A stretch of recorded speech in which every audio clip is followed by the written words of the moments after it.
Welcome back. For those of you guys who've watched my show for a while, you remember about 2 years ago, I had a couple of guys on, Jeran Campanella, Flat Earth Dave. They came on my show and we had a debate. We had a friendly debate, Flat Earth versus science. I had a physicist on there, Dr. Sergey Dida. I also had an F-18 fighter pilot on there. And we had an interesting discussion. Me and Jaron, and actually Dave, we actually text much afterwards. I was very fascinated with the whole idea of the culture of Flat Earth, like what it was like dating in the Flat Earth society. All those different things was really interesting to me. Well, if you guys have probably kept up with the news in the last 6 months, you know that there was a trip that went to Antarctica. It was a pastor named Will Duffy, and Pastor Will Duffy took 4 flat earthers. Initially, it was going to be 1 or 2 flat earthers, but eventually took 4 flat earthers to Antarctica. And while they were there, they were able to witness something that you could not witness on a flat Earth map, which was the sun go around the horizon for 24 hours on December 21st, which is the peak of summer in the southern hemisphere. And so once they saw that, the other flat earthers, from my understanding, remain flat earthers, but Jaron converted over to believing that the earth is a sphere. And so once I saw that, I couldn't believe it. I was like, yo, that's the guy that I had on my show. I hit him up. We had some communication back and forward. And what happened afterwards was kind of what I would have predicted, which is his whole community then began to excoriate him and come back and attack him, very similar to the feeling that a lot of us who debated flat earthers were experiencing whenever we would debate them. So I'm super excited to have him on here today, man. I do think, for those of you in the audience, he is the only person on planet Earth with this perspective. He was one of the top flat Earth sources in the entire world, and now doesn't believe that the earth is flat, and has his entire community, or a lot of his former friends and a lot of people in the community, coming after him. You're probably the only person in the world who can say that they're experiencing this right now. Please welcome Jeran Campanella. How you doing, Jaron? Doing great. Thank you for having me back, Michael. Love your show, and so it's good to be back. Awesome, man. I'm glad to have you back. So, man, I have so many places I want to go here. First, for my audience who isn't super familiar, you were managing a CVS at one point. You and your wife had a discussion about like your religion. You didn't want to raise your children with a certain type of religion, and then you started to say, I'm going to build my knowledge of the world through empirical evidence. Can you go into that, how that led you into getting to flat Earth?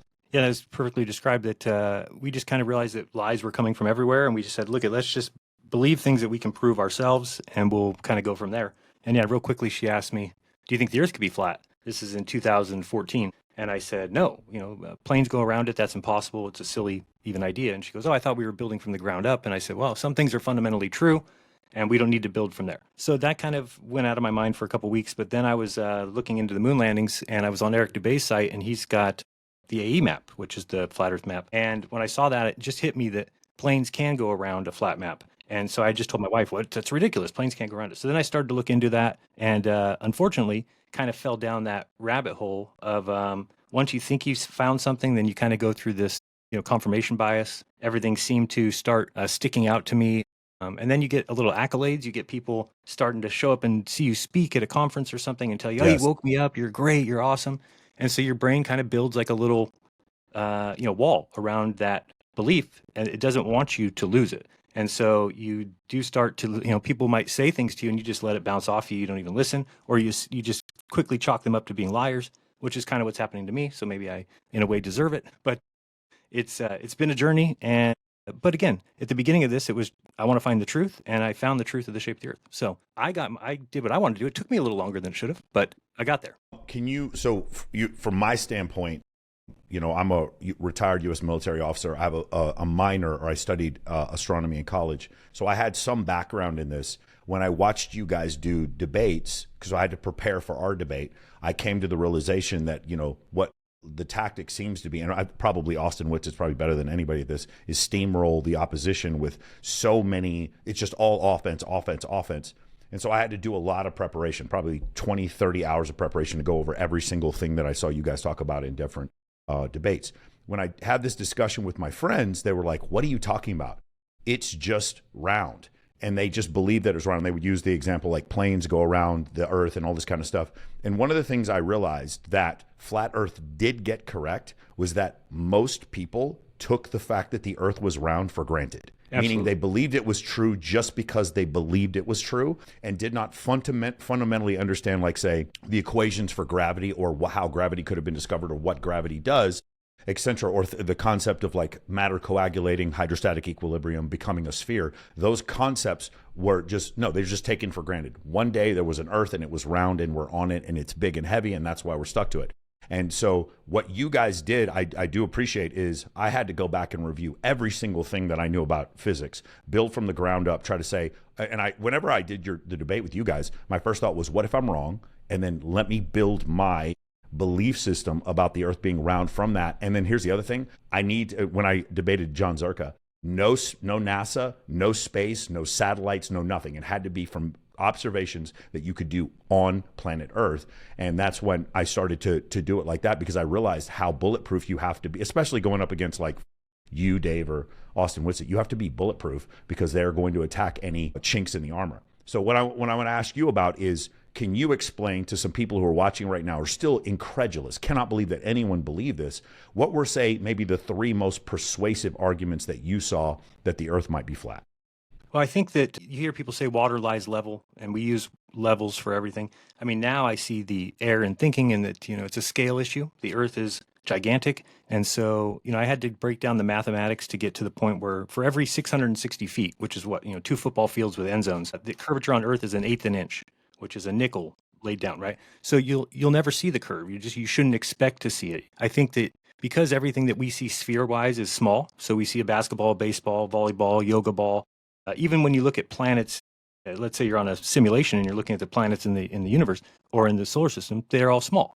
So we just see little balls and we think that, but we can't really grasp and I think it's impossible for anybody to even grasp it.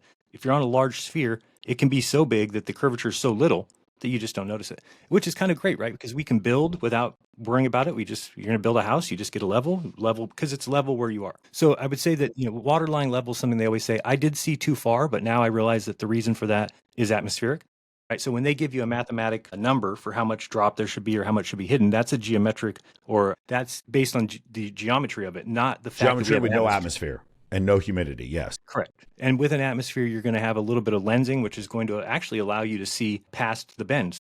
I have a friend, Austin Thompson, who used to be a flat earther. Now he's a globe earther as well. But he took like a globe and put a little thumbtack behind it to where you couldn't see it because it's being blocked by the curve. But then he added a little piece of magnifying sheet right in front of it. And then all of a sudden you saw that blue thumbtack pop up from behind the curve. So that alone tells you, okay, so you add a little bit of atmosphere. Now you can see further than the curve. So you can see further than the geometric curve.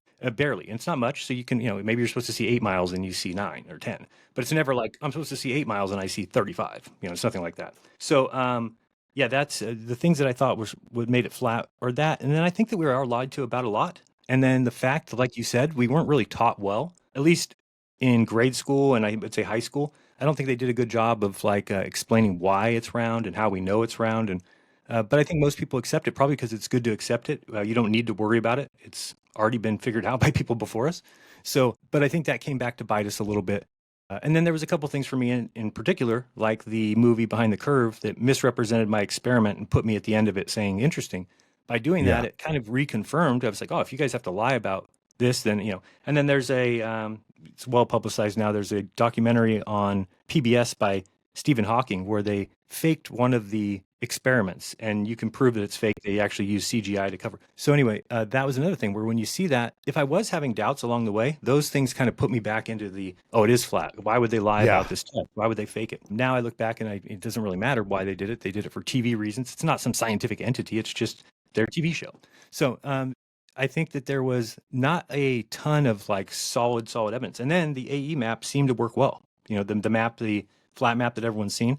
But there is a flaw in that map, and that flaw would be that if the south is the opposite of the north, then the Earth's a sphere. So for me, I think I just chalked up everything in the south as, it's a lie. It's a lie. Because if the south was what they teach us, then the Earth's a sphere. So going down there and being able to confirm everything about the south really just made me go, oh, shit, we've been wrong this whole time. So you had to come back and tell everybody. So for those in the audience who aren't familiar, when he says the South on a flat Earth map, there's an inner circle, which is going to be North America, what you would represent as North America, and 95% of the Earth's population lives in North America, or the Northern Hemisphere, which is the reason why a lot of these misconceptions might be possible. Most people have never flown in the Southern Hemisphere. They don't know how long it takes to get from Sydney to Johannesburg.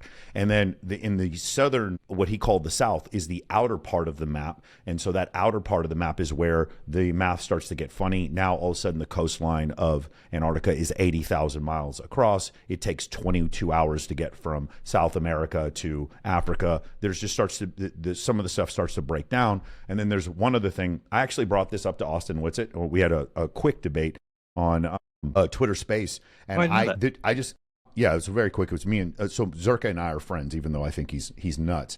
I love him, but he's one of the funniest, most charismatic guys I've ever met. He is really good. And so Zerka invited me on. We went on this debate, and I talked to Austin, and I brought up it in the friendliest way possible. I was about to go on a date, and I was just on my phone, just talking to these guys on Twitter Spaces, and I said, Austin, my question to you is, if the inner circle is X, let's just say it's the area of the inner circle is X, that means the outer circle is about 3 times X. Does that make sense? Even on a flat Earth map, you would admit the area of the outer circle, or the south, would be 3 times bigger than that of the north. Well, if that's the case, the sun is a finite size when it's like at noon. It doesn't get bigger, and it doesn't move faster, meaning in Australia, they don't see the sun go over the plane faster than they do, say, in North America, in Australia. So now what happens is, if you have the same heat source heating 3 times as much area, then that would mean all of Australia, South America, South Africa would be frozen over because they wouldn't receive as much heat. And I tried to have him explain, if you have the exact same amount of heat, regardless if you think the sun, by the way, a lot of flat earthers believe the sun is 3,950 miles away. I believe that's the number. And if you believe the sun is 3,950 miles away, if you're covering 3 times as much area, you need 3 times as much heat. So are there 3 suns, or is the sun going faster, or is the sun bigger? And he didn't have an answer for that. Because for me, I just looked at it from a mathematical equation. It's like, how can the sun heat that much Earth? And so I thought that was an interesting observation. Also there. The lines of longitude converge on a globe back down to the South Pole, right? But on a flat Earth, they continue to radiate outward. So you can do the mathematics on that and figure out, like, at 50 degrees south on a globe Earth, it's supposed to be 40 miles for 1 degree of longitude. You can go down and measure it, and it's 40 degrees. But on the flat Earth, it's like 160 miles on a... Correct. Yeah. Things start to spread out. Like, just imagine flattening out a pizza. Things start to spread out around the edges, and it gets thinner around the edges. That's basically what happens with the flat Earth map and why it doesn't work. Now, some of you are listening, and you're like, why are you guys discussing this? Both of you think the Earth is round, or is a globe. Here's the reason why. I don't know if you've ever seen, I've watched you debate people, I've watched Flat Earth Dave debate people, and then I've watched Zerka bully people, and I've watched Austin Whitsitt go after people. And the thing that I've seen is, anytime there are people who believe in a round Earth and they debate flat Earthers, they get stomped. That's why I prepared for as long as I did, is they get absolutely destroyed. And I know you guys are going to think I'm crazy, but if you want to go back and watch Austin Whitsitt and John Zerka versus these 2 guys who had a scientific background, these guys get embarrassed on there. And even though they are objectively correct, they still lose in the debate because flat earthers are so good at changing the subject. I said this before. I think Dave Weiss could have been an incredible defense attorney. Right. So quick at obfuscating and obfuscating whenever things don't go their way. And so because of that, and Austin is really good at this, he'll bring up 10 points at once and doesn't let you refute any of them. And then he'll go on for 3 or 4 minutes. And then finally, when he stops talking, you get to go after one. So a lot of you guys are like, this is ridiculous. And for the most of you who think that this whole argument is ridiculous, if I put you up against a flat earther, you would lose. In fact, I did this one time, Jaron, where I went up with somebody else pretending to be a flat earther because I'd listened to so much of your stuff, and I destroyed him. Even though I have a background in physics and fully understood that the Earth is a globe, I destroyed this guy because he had taken modern physics for granted, and so that's where that chink in the armor is where this whole thing lies. Okay, one of the things I want to ask you about, because I think this is also really interesting. And also, let's take for granted a couple things. More people believe the Earth is round than understand what atmospheric refraction is. You understand, most people, if I go to them and explain to them about atmospheric refraction, they don't know anything about it. And so when you show them that you can see the sun past the point at which it should set, that doesn't make sense to them because they don't even understand. This goes back to what I said before, taking the fact that the Earth is round for granted and not doing any study on it. So, and then, there's several other ones. I love the one, you go 69 miles, you look at Polaris, it's moved 1 degree. That's another great one to kind of show that you are on a sphere. So 69 times 360 degrees is the circumference of the Earth. Yeah, 24,500 miles. One of the things that I thought was really interesting was you started to actually question certain things and have certain doubts before the Antarctica trip. Obviously, everyone saw the Antarctica trip. That was really big news. Like I said before, I didn't recognize it was you at first. I was like, I was looking at, and Austin also looked a little different than the first time I had seen him with that big old beard. So I didn't recognize, oh my God, that's Austin and Jaron initially. And then I was kind of waiting. I wanted to wait a little while because I knew what was going to happen, Jaron, if you changed from flat Earth. I got 2,000 comments when we did our debate. I was like, I can't believe how many comments I'm getting and how many people are calling me an FBI or CIA shill that don't even know me. And like, it was madness. I was like, dude, I can't imagine this is going to be 100x worse for you. So I wanted to wait a while. And I remember initially you were like, you didn't want to do the podcast initially. And then later on, you were like open to doing them. And you've done some great ones. I think that you've done an incredible job of like explaining the change in your position. What I want to know is, there was a few experiments. Can you talk about the rocket? There was like 105 feet or a minute and 5 seconds before you were able to see a rocket that had been launched from Vandenberg. Can you talk about some things that you saw that started to make you question whether or not the Earth was flat? Sure. This is probably about a year ago at this point that I walked out in my backyard and looked up in the sky and saw something. I was like, what the hell is that? It looked like a burning something. It was about, right about when it was getting dark. But I was able to clearly see something flying in the sky, and I was like, I don't know what that is. And then I kind of went inside to see, and then sure enough, I found out that they had just launched from Vandenberg, and I was like, what? Oh, that's way down south. I'm way up here north. So I was like, okay, next time I'll think about that. But I never thought about it again until after we went to Antarctica and we got back. And then I was like, oh, let me look up when their next launch is. So I happened to look it up, and it was like a week away. And so I was like, I'm just going to go try and film it. And I wanted to do something kind of like you said. I didn't want to use NASA. I don't want to use. So I'm like, okay, I just want to go find a spot with an open view of the southern sky. Film it and see what happens, right? Don't go in with a preconceived notion. Don't go in and say, I'm looking for this, which is the confirmation bias I was doing before. Just go film it and then see what it is. So went and started filming, about a minute before it was supposed to launch. And then sure enough, you see it appear on the horizon. It's okay. So you go home and you sync it up because, when they have a stage separation or when they've got MECO, yes, you can actually, see that on the live stream, and then versus your camera footage, you can sync those up and then you can basically see when it launched. And yeah, it was a minute and 5 seconds after it launched. So of course I, was even talking to my wife about it, and she kind of made up the word vanished land because I was like, where is it for a minute and 5 seconds? Because it just doesn't make sense. And so, yeah, when you do the mathematics on it, of course, it's about 25,000 feet behind the curve when it launches from 188 miles. And the exact timing turns out to be about right. That, maybe I was supposed to see it around a minute and we saw it a minute 5. But regardless, if you believe in flat Earth, you should see that pretty close to right when it takes off. There is a little bit of a mountain in the way of me that would mean that it's about 15 seconds or so, or 10 seconds that you should wait to see it, but we don't see it for a minute and 5 seconds. So that was kind of just more confirmation for me. But I mean, so that was a big one. But the big thing for me, and like you mentioned, the people in the South, if there was more people in the South, I don't think you could have had flat Earth take off. I think it's because if people who live in the North think about right now, think of you being at the beach looking at a sunset. If you're in the North, the sunset always goes left to right diagonally. So if you're looking west, the sun sets left to right diagonally. Mm-hmm. And then if you turn around and watch the sun rise in the north, it's always going to go left to right diagonally. Okay? That's for all of us. We see it every day. It never changes. Doesn't matter the season. Doesn't matter the month. If you're in the south, as soon as you cross the equator going to the south, it flips. Everything goes right to left. The sun sets right to left, and you turn around and watch the sun rise. It rises right to left. Well, that is a paradox on the flat Earth, because what you're basically saying then is two people, one north, one south, are both looking west. So they're both looking in the same direction. The sun's going in one orbit around it, so it's going in one direction, but you're both seeing it go in opposite directions. So that right there, I mean, I never even had anybody in 10 years never voiced that to me. Nobody ever said, yeah, the sun goes the opposite direction when you're watching sunrise and sunset. So that's a big one that I think people can do themselves, right? You don't have to go to Antarctica. You don't have to do what I did. When we were down in Punta Arenas, which is at the very tip of South America, and we're watching the sunset on December, I guess it would be 13th, 12th, around there, it's a severe right to left, and it's going left towards Antarctica. So on a flat Earth map, it's got to go to the right. Australia is over there. And then when you go down to Antarctica, I mean, of course, you see the sun in your south, which is, we called up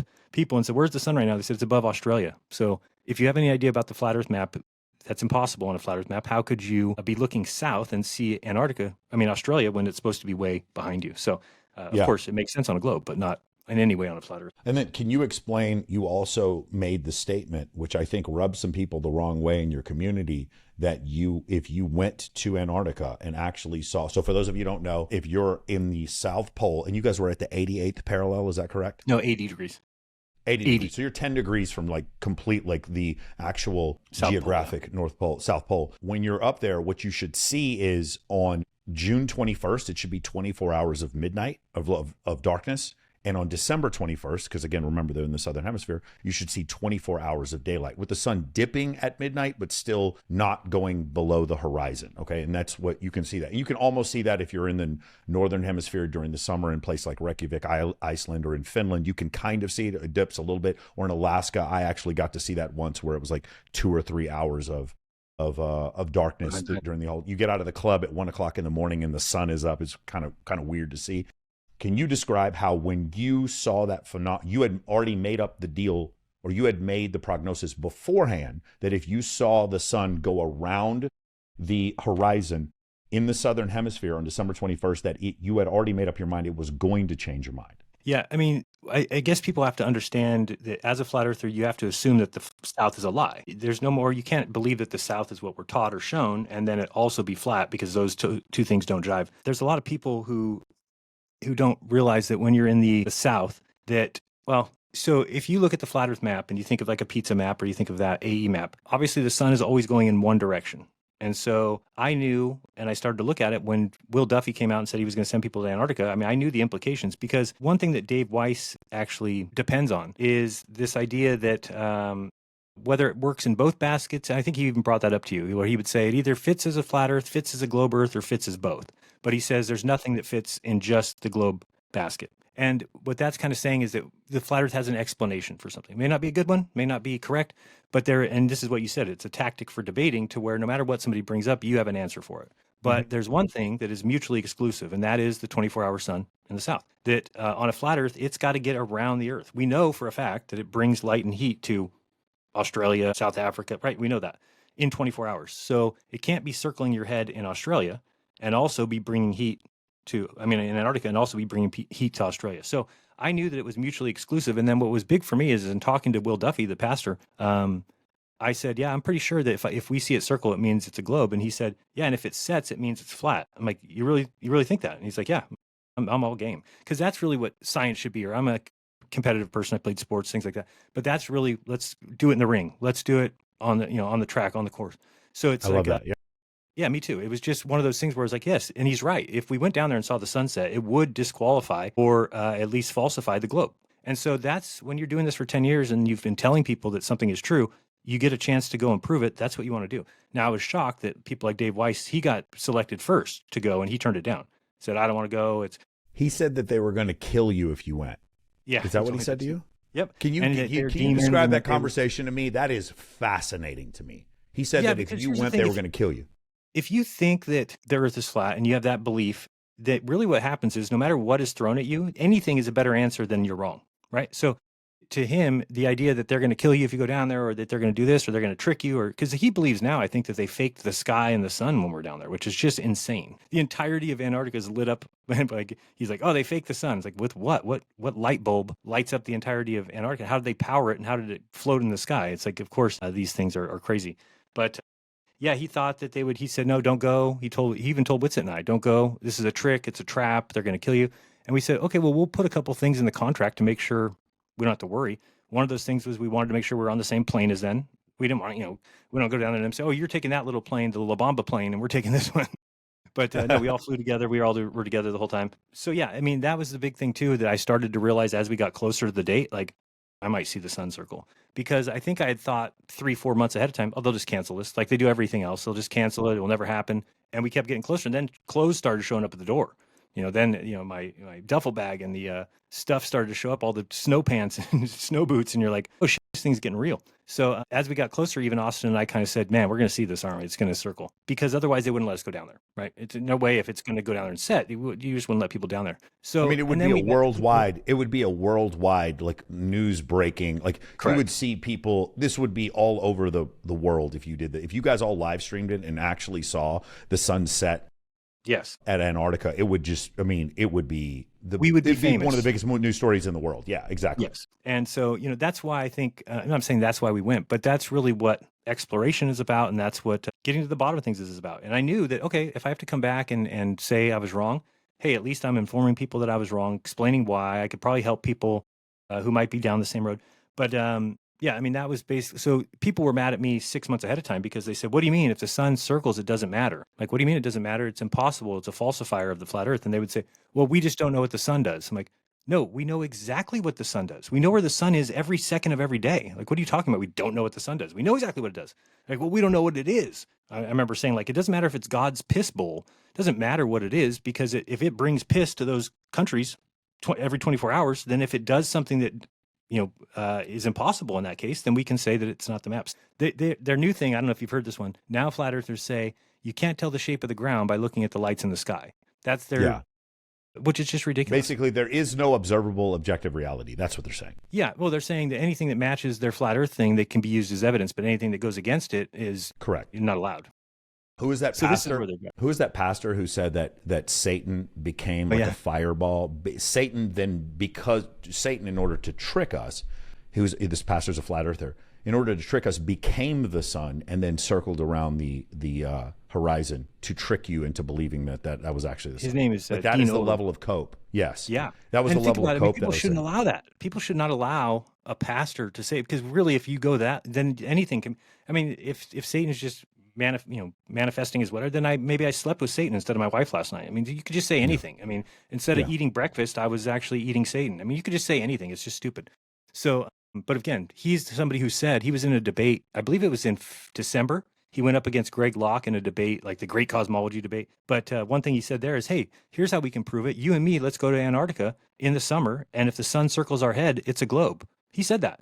So of course, he that's what I mean. His brain is going to say, no, it's Satan, because that's a better answer than I was wrong. So yes, absolutely. Yeah. And then the other thing I want to point out here is, if you guys listen to the way that these arguments were working, it's all offense, no defense. So if you guys watch, there's a debate that Jaron does with Austin Whitsitt after they both get back, 6 months to the day after they both get back from Antarctica. And in the debate, when you listen to Jaron he doesn't really try to, obviously, Jaron's in a unique, I'm sorry, not Jaron, Austin is in a unique position, because when you guys got back, the predominant view in the community was that what you did was faked, that you were compromised, that you didn't actually see the sun, that you were inside of a sphere like the one we have in Las Vegas, that everything was CGI, even though there were multiple live streams going on at the same time, filming each other at the same time, because you guys use Starlink for the internet there. But when that happened, Austin, when he debated you, I thought, man, this is a really strange position for him, because he knows you're not lying about Antarctica. He can't whereas everyone was using that against you, Austin couldn't use that against you because he was there. He saw it with his own eyes.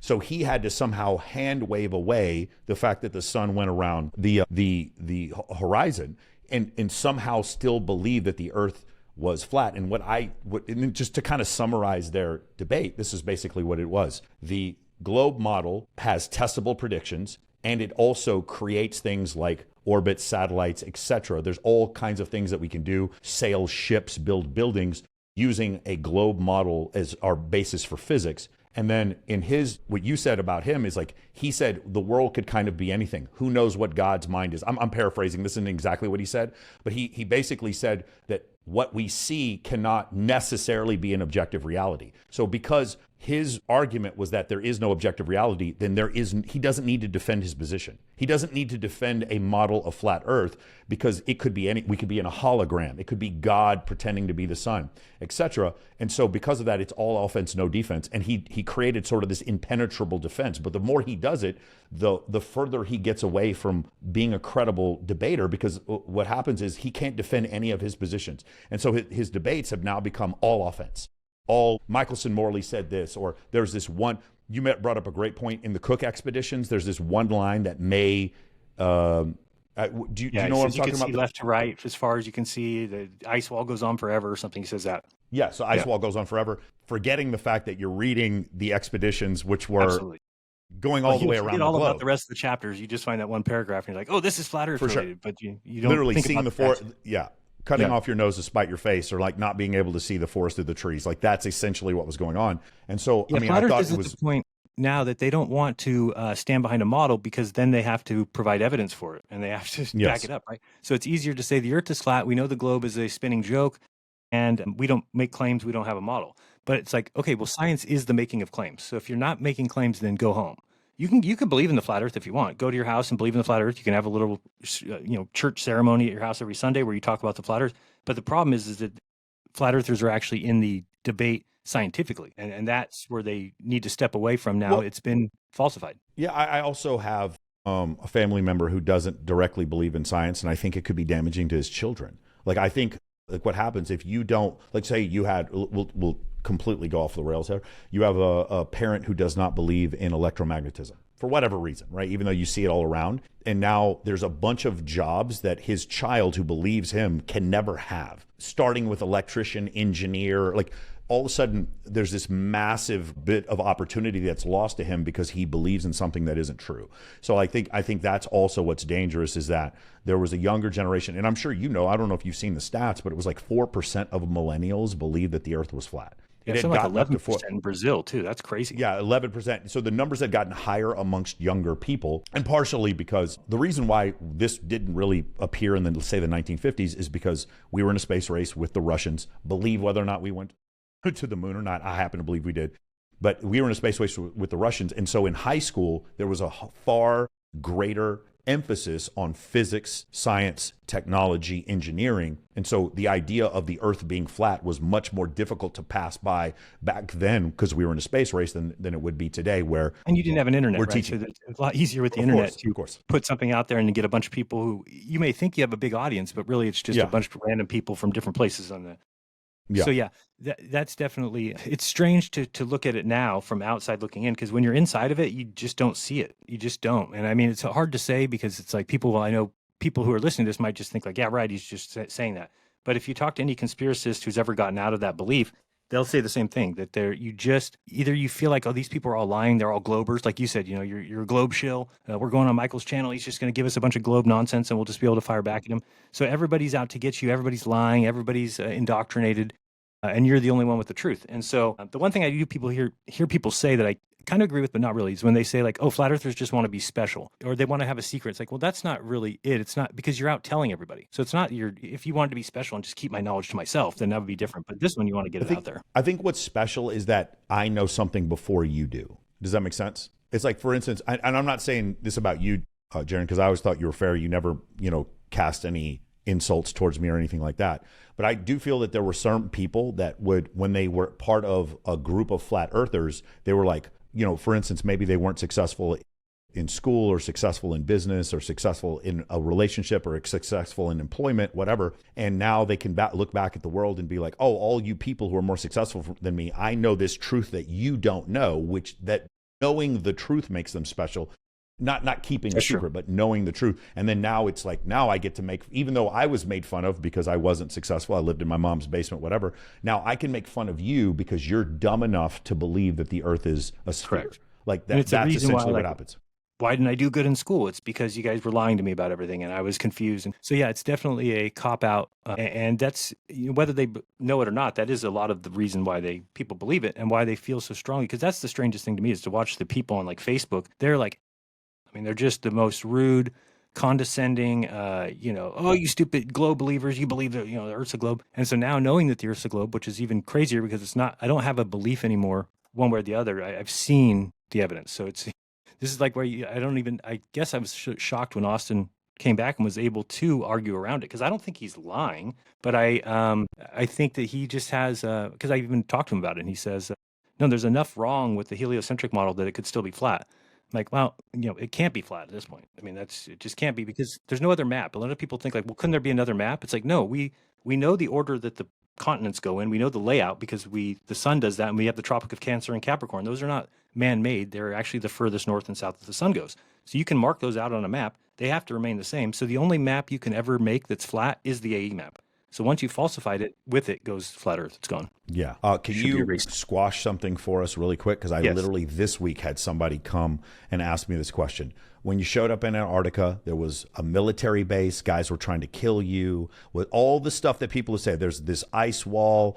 No one is allowed to go there. Consistent. Like when guys get into flat Earth, this is one of the biggest ones I hear that sort of, that leads them into a gateway drug. This is the gateway drug that leads into flat Earth. There's a military in Antarctica where civilians can never go there. You guys remember before you guys went there, Mr. Beast went there and filmed at around pretty close to the South Pole. He went inland pretty far, and he filmed him in Antarctica. It had like multiple cameras documenting it. Civilians can't go there. There's a treaty. Lizard people, military base, airplanes come, Navy comes and shoots your plane down. Can you just completely attack that whole thing right now from your experience? Yeah, it looks like the Antarctic Treaty is, one that they want to keep it pristine. So there's a lot of rules about taking your waste away from there. You can't leave your waste there. You can't leave garbage there. You can't burn fires there. So there's all these different rules. Well, they also charge like $1 million to create a assessment of what you're going to be doing down there. So a lot of us took that and said, well, none of us have $1 million, so no civilian can go down there. It's blocked by making this. You have to fill out this thing, which could cost $1 million. But then you fail to realize, and this is what we realized when Duffy kind of stepped forward, is that there's these independent companies that offer trips there. Now, they've already paid the $1 million EPA thing because they paid the government $1 million, and then they said, here's what our plan is. So when people take a piss, this is what we'll do with it after. When they do this is where we'll take our garbage. So once they've done that, then they do take people, everyday people. So you can go down there. Is it cheap? No. This trip that we went on was like $35,000 a person. But you can, I think I saw there's an ice marathon that's every December down there at the same place I was at, Union Glacier, and it's like $21,000 to go down there for 3-4 days. You fly from Punta Arenas. It is a little bit hard of a trip because they tell you have to get to South America 3 days early and leave 3 days late because of the weather that comes up. That there's only one pilot that flies that flight, and he has the ultimate say-so. So if he looks at the weather report for, let's say you're supposed to leave on the 13th, and it looks like it's going to be cloudy, he'll move everybody to the 14th. So you have to always be kind of flexible with your scheduling. No, there's no military there. I mean, you're not even allowed to have military there. It's pristine as could be. I mean, it just looks, it's probably the most beautiful thing I've ever seen. And when you kind of fly over it and you're looking down at it, you start to realize, like, no wonder they don't want just people just coming here. I mean, you'll die. I mean, it's just the fact of the matter. You made my point for me. The reason why they don't have a bunch of civilians going there is because you think it's Chicago in the winter. It's not Chicago in the winter. It's the moon. It's the surface of it is insanely cold. Now, you guys went there during the warmest time, and it actually could be above freezing for certain periods of time. No, I don't think it ever gets above freezing. It doesn't get above freezing where you were? Okay, yeah. But the like, people don't understand how incredibly, there's no 7-Eleven to go buy like hot cocoa because you're cold. There's screw up and get hurt. There's also crevasses all the way. And so think about it, a huge trek. I think we were about 450 miles inland. I mean, just think about that. If you're going to walk that on your own, and even with a group of people, you're not going to see holes in the ice that have been covered by, and they're just thin and you fall right through. And then what has to happen? Somebody's going to have to go rescue you or go pick up your dead body. And that costs a bunch of money. So they really would rather know. Now, when we were down there, we talked with ALE. It's Antarctic Logistics and Expeditions, and I do recommend them if anybody's thinking about going down there. They were awesome, very hospitable to us, and they were talking the night before we left. We had a dinner with them, and we got to ask them a lot of questions, and so I just learned a lot about the people who go down there. And say somebody wants to go and do a solo trip across Antarctica. So what they'll do is they'll call ALE. They'll say, "Here's the path I want to take." Then ELE goes out there with these trucks that have like radar sensing equipment, and they make sure that the path is free of any crevasses. They mark it off. They even leave like food provisions along the way. That costs $500,000 for them to do it. It takes them months to do it. And then they say, okay, now you can go down there. The person goes down there and he goes across Antarctica. So if you want to do anything in Antarctica, I think you could. You just need to call Antarctic Logistics and Expeditions and tell them, hey, here's what I want to do. I want to take a team of 20 down there. We're going to go do this and they'll go path it out for you. They'll charge you a bunch of money, and then they do that. And so meeting the employees down there too is another thing. We got down there and they were just laughing. On my chest cam footage, it's kind of funny because we land, we go and we're getting the introduction or whatever you want to call it. And the guy said, and I said, hey, when does the sun set? And he's like, what? I said, when does the sun set? He's like, it doesn't set, bro. It just goes around. But it's kind of funny and we're like, oh, really? So once you start talking to these people, they've all been down there, some of them 5 years, 10 years, 15 years, where they're like, oh, I come down here every year. Getting to talk to them about it, and you just realize that this is just everyday business. And then to think that they'd be paying people off, which is kind of a thought that I might have had before, like, is just ridiculous. I mean, the government doesn't keep secrets by telling their secrets to people and giving them money for them, because then you'd have all these liabilities everywhere. They have like 75 employees down there. So what do? They paid them all $1 million and then said, we're just sure that none of you will talk to anybody ever. You won't ever have a change of mind and be like, oh man, I don't like lying to the world. So it just becomes more and more impossible that the entire idea of the conspiracy could even happen. Yeah, that's really interesting. I still do think a lot of people were like, oh, it's just an island south of South America. You just go there, just like wandering through the Yukon in Canada with a warm jacket, and you'll be fine, and not recognizing if you trip and fall, you die. That you have to have an entire infrastructure that you take with you to the most austere place on planet Earth, maybe save for the Himalayas. It's probably the most austere place in the entire world to go. So several people have died trying to make this trek, and so people are like, well, how come we can't just go there like it's a trip to Disneyland?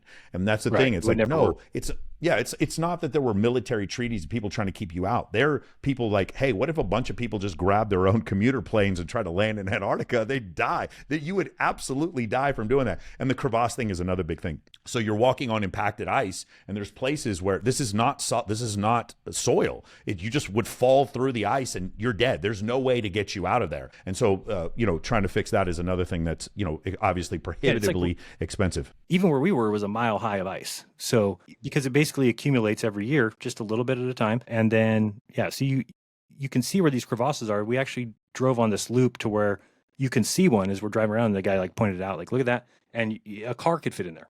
But it'd be very easy not to even see it. Just because everything's so white there, by the way, it's like so bright. It's the brightest place on Earth. That's another thing people aren't ready for. The sunburn, things like that come with the reflection of the sun right off the ice like that. And then also a big problem people had is they said, we can't see their breath, so they're not in Antarctica. Well, it's like, it just takes one search. Right. It takes one search. The humidity in Antarctica is 0.03%. So we don't see anything like that. It's not Chicago. I heard somebody say, but I see my breath in Chicago when it's like, no, you're not paying attention. Chicago has humidity. Antarctica is a desert. It actually gets less precipitation than Death Valley. So, I mean, it doesn't get rain or snow. It actually is just cold. Never gets above 32. So it just is ice. Nothing ever melts, continues to accumulate. So learning all these things and then watching how people are just terrible researchers. I mean, you brought up the moon landing, and now I've kind of gone back on my moon landing stance mostly because of the community, that I'm realizing that the same people saying my trip was fake and their explanations for that, as acting so sure about it, are the same people who say that the moon landing's fake, yet my trip was completely real. So, and the things that they say, like these shadows are crossing, or these things don't work, or how come you walked in front of the sun and this, it's like, no, those are just little anomalies. They're just little, like nothing. I was there. We were all there. It's circumstantial. It's not even evidence. This is the biggest. If there's one thing I want everyone who's watching this to take away from this, when you bring up something that's circumstantial, that's not proof. So many times I've heard people make a circumstantial claim about, say, for instance, the UN map looking like similar to a flat Earth map, and that is now proof that the Earth is flat. That is a circumstantial thing that first, in some hypothetical world, you were to find out that the Earth is flat, then you could look back posthumously and then say, okay, yes, that maybe that's the reason why the UN used a flat map, is because they knew the Earth was flat. But we know that it is not flat, and so it's just a circumstance. It's not even evidence. Circumstantial evidence, and then there's actual proof. They want to show all the nations in one picture, so you can't show a globe, or else half the world is behind it. So exactly. So, I mean, again, it makes sense when you actually, but if you're a conspiracy person, or your mind is so dialed into, and I think it's true, you probably know this, that anything you want to find, you'll find. I mean, especially in the internet days. I definitely found that out. Yeah. Yeah. So if you're going in and looking for a certain something, you can find evidence of it. So you really have to learn to remove yourself from that situation, which is kind of what I did going down there, and just said, let the sun tell me what's going on. I don't need NASA. I don't need anybody else. And then people all said, well, maybe they took you somewhere else. It's like, no, you don't understand. Everywhere on the Earth is mapped on a globe. And so anywhere you go, it better match the exact observations that are predicted by the globe, or else you got a problem. So I tell people now, go find the one place on Earth, call all your friends and say, find out where the globe Earth doesn't match the observations. Well, you won't find it because the Earth is mapped on a globe and every place matches the observations. So when we went down there, the sun did exactly what it's supposed to do from 80 degrees south. So we didn't go anywhere else. It couldn't have gone anywhere else. It wouldn't make any sense. And then when I was down there, this is something I kind of figured out on my own. I was looking at the sun so basically it went to a low of about 15 degrees in the south, and then a high of 35 degrees. And it just hit me like, oh, well, the south end of the sun is where the South Pole would be. So if I walked towards, every day I just waited till the sun got to its lowest and walked towards it, that eventually I'd get to the South Pole. And when you got there, since every time you walk 69 miles, it's going to up right? It's going to tilt a Agreed. degree. Well, then I could even figure out how far I was. So You it's should be 690 miles away. And I was 690 miles away. So exactly. Yeah. So once you figure that out, you're like, oh, and then you start realizing how the guys that found the South Pole originally did, Amundsen, Scott, and these guys, right? Which is what they did. Yeah. They didn't have any compass. They didn't have any GPS. And the compass doesn't work great down there because the South magnetic pole was out in the water, out south of Australia. So that a lot of people say, well, compasses don't work down there. Well, it's like they do kind of work, but they're pointing at the wrong, but it's not even the wrong. It depends where you're at. Sometimes it would be way behind you. Sometimes it'd be in front of you. But anyway, once you see the sun, you're like, oh, the sun is so that's why what was big for me is never realizing how important the sun is. And I think it's kind of funny now looking at some of the Christian stuff that I grew up with, which was, God loved the world, so he gave us his only son to be a guiding light. And I start to kind of look at that and go, these metaphors too. So, I think that the sun is important, right? The sun is the most important thing in the world. Obviously, it brings life and heat. Without it, none of us are here. So to be able to just look at the sun and say, oh, I can just use that. Like you could drop me anywhere in the world today. You could blindfold me and drop me anywhere. And by sunset, I'll tell you exactly where I'm at now. Because I can look at the sunset. I'll know if I'm in the north or south. Based on its angle, I can tell you what latitude I'm at. Give me till the stars come out and I'll tell you what exact latitude I'm at. So those things are things I think need to be taught in school, or at least, reconfirm. Because I think, like you said, when you are talking to somebody who's a global earth believer, it's very easy to say, well, why is this? Or give me your evidence of this. And they don't have anything. And then from there, you already got the upper hand. And then you can start to say, oh, they lied to us about it. And then you really can get that person to start doubting because they start thinking, why don't I know these things? Why don't I know a proof of why we're on a globe? Why don't I understand how the sun works? Well, it's because usually in life, we don't teach people, you and I don't know heart surgery either, right? But there's a reason for that, because there's people who went to school for that, and we don't need to learn it because it would be a waste of time.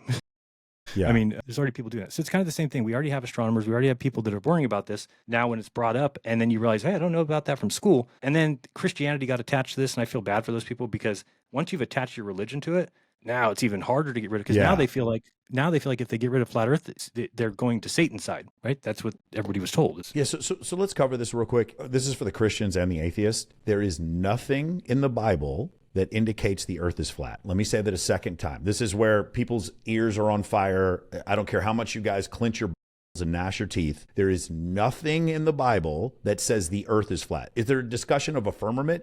Maybe, but I want you to consider something. I want you to consider you meet a guy who's writing in Aramaic, and you meet him 3,000 years ago, okay?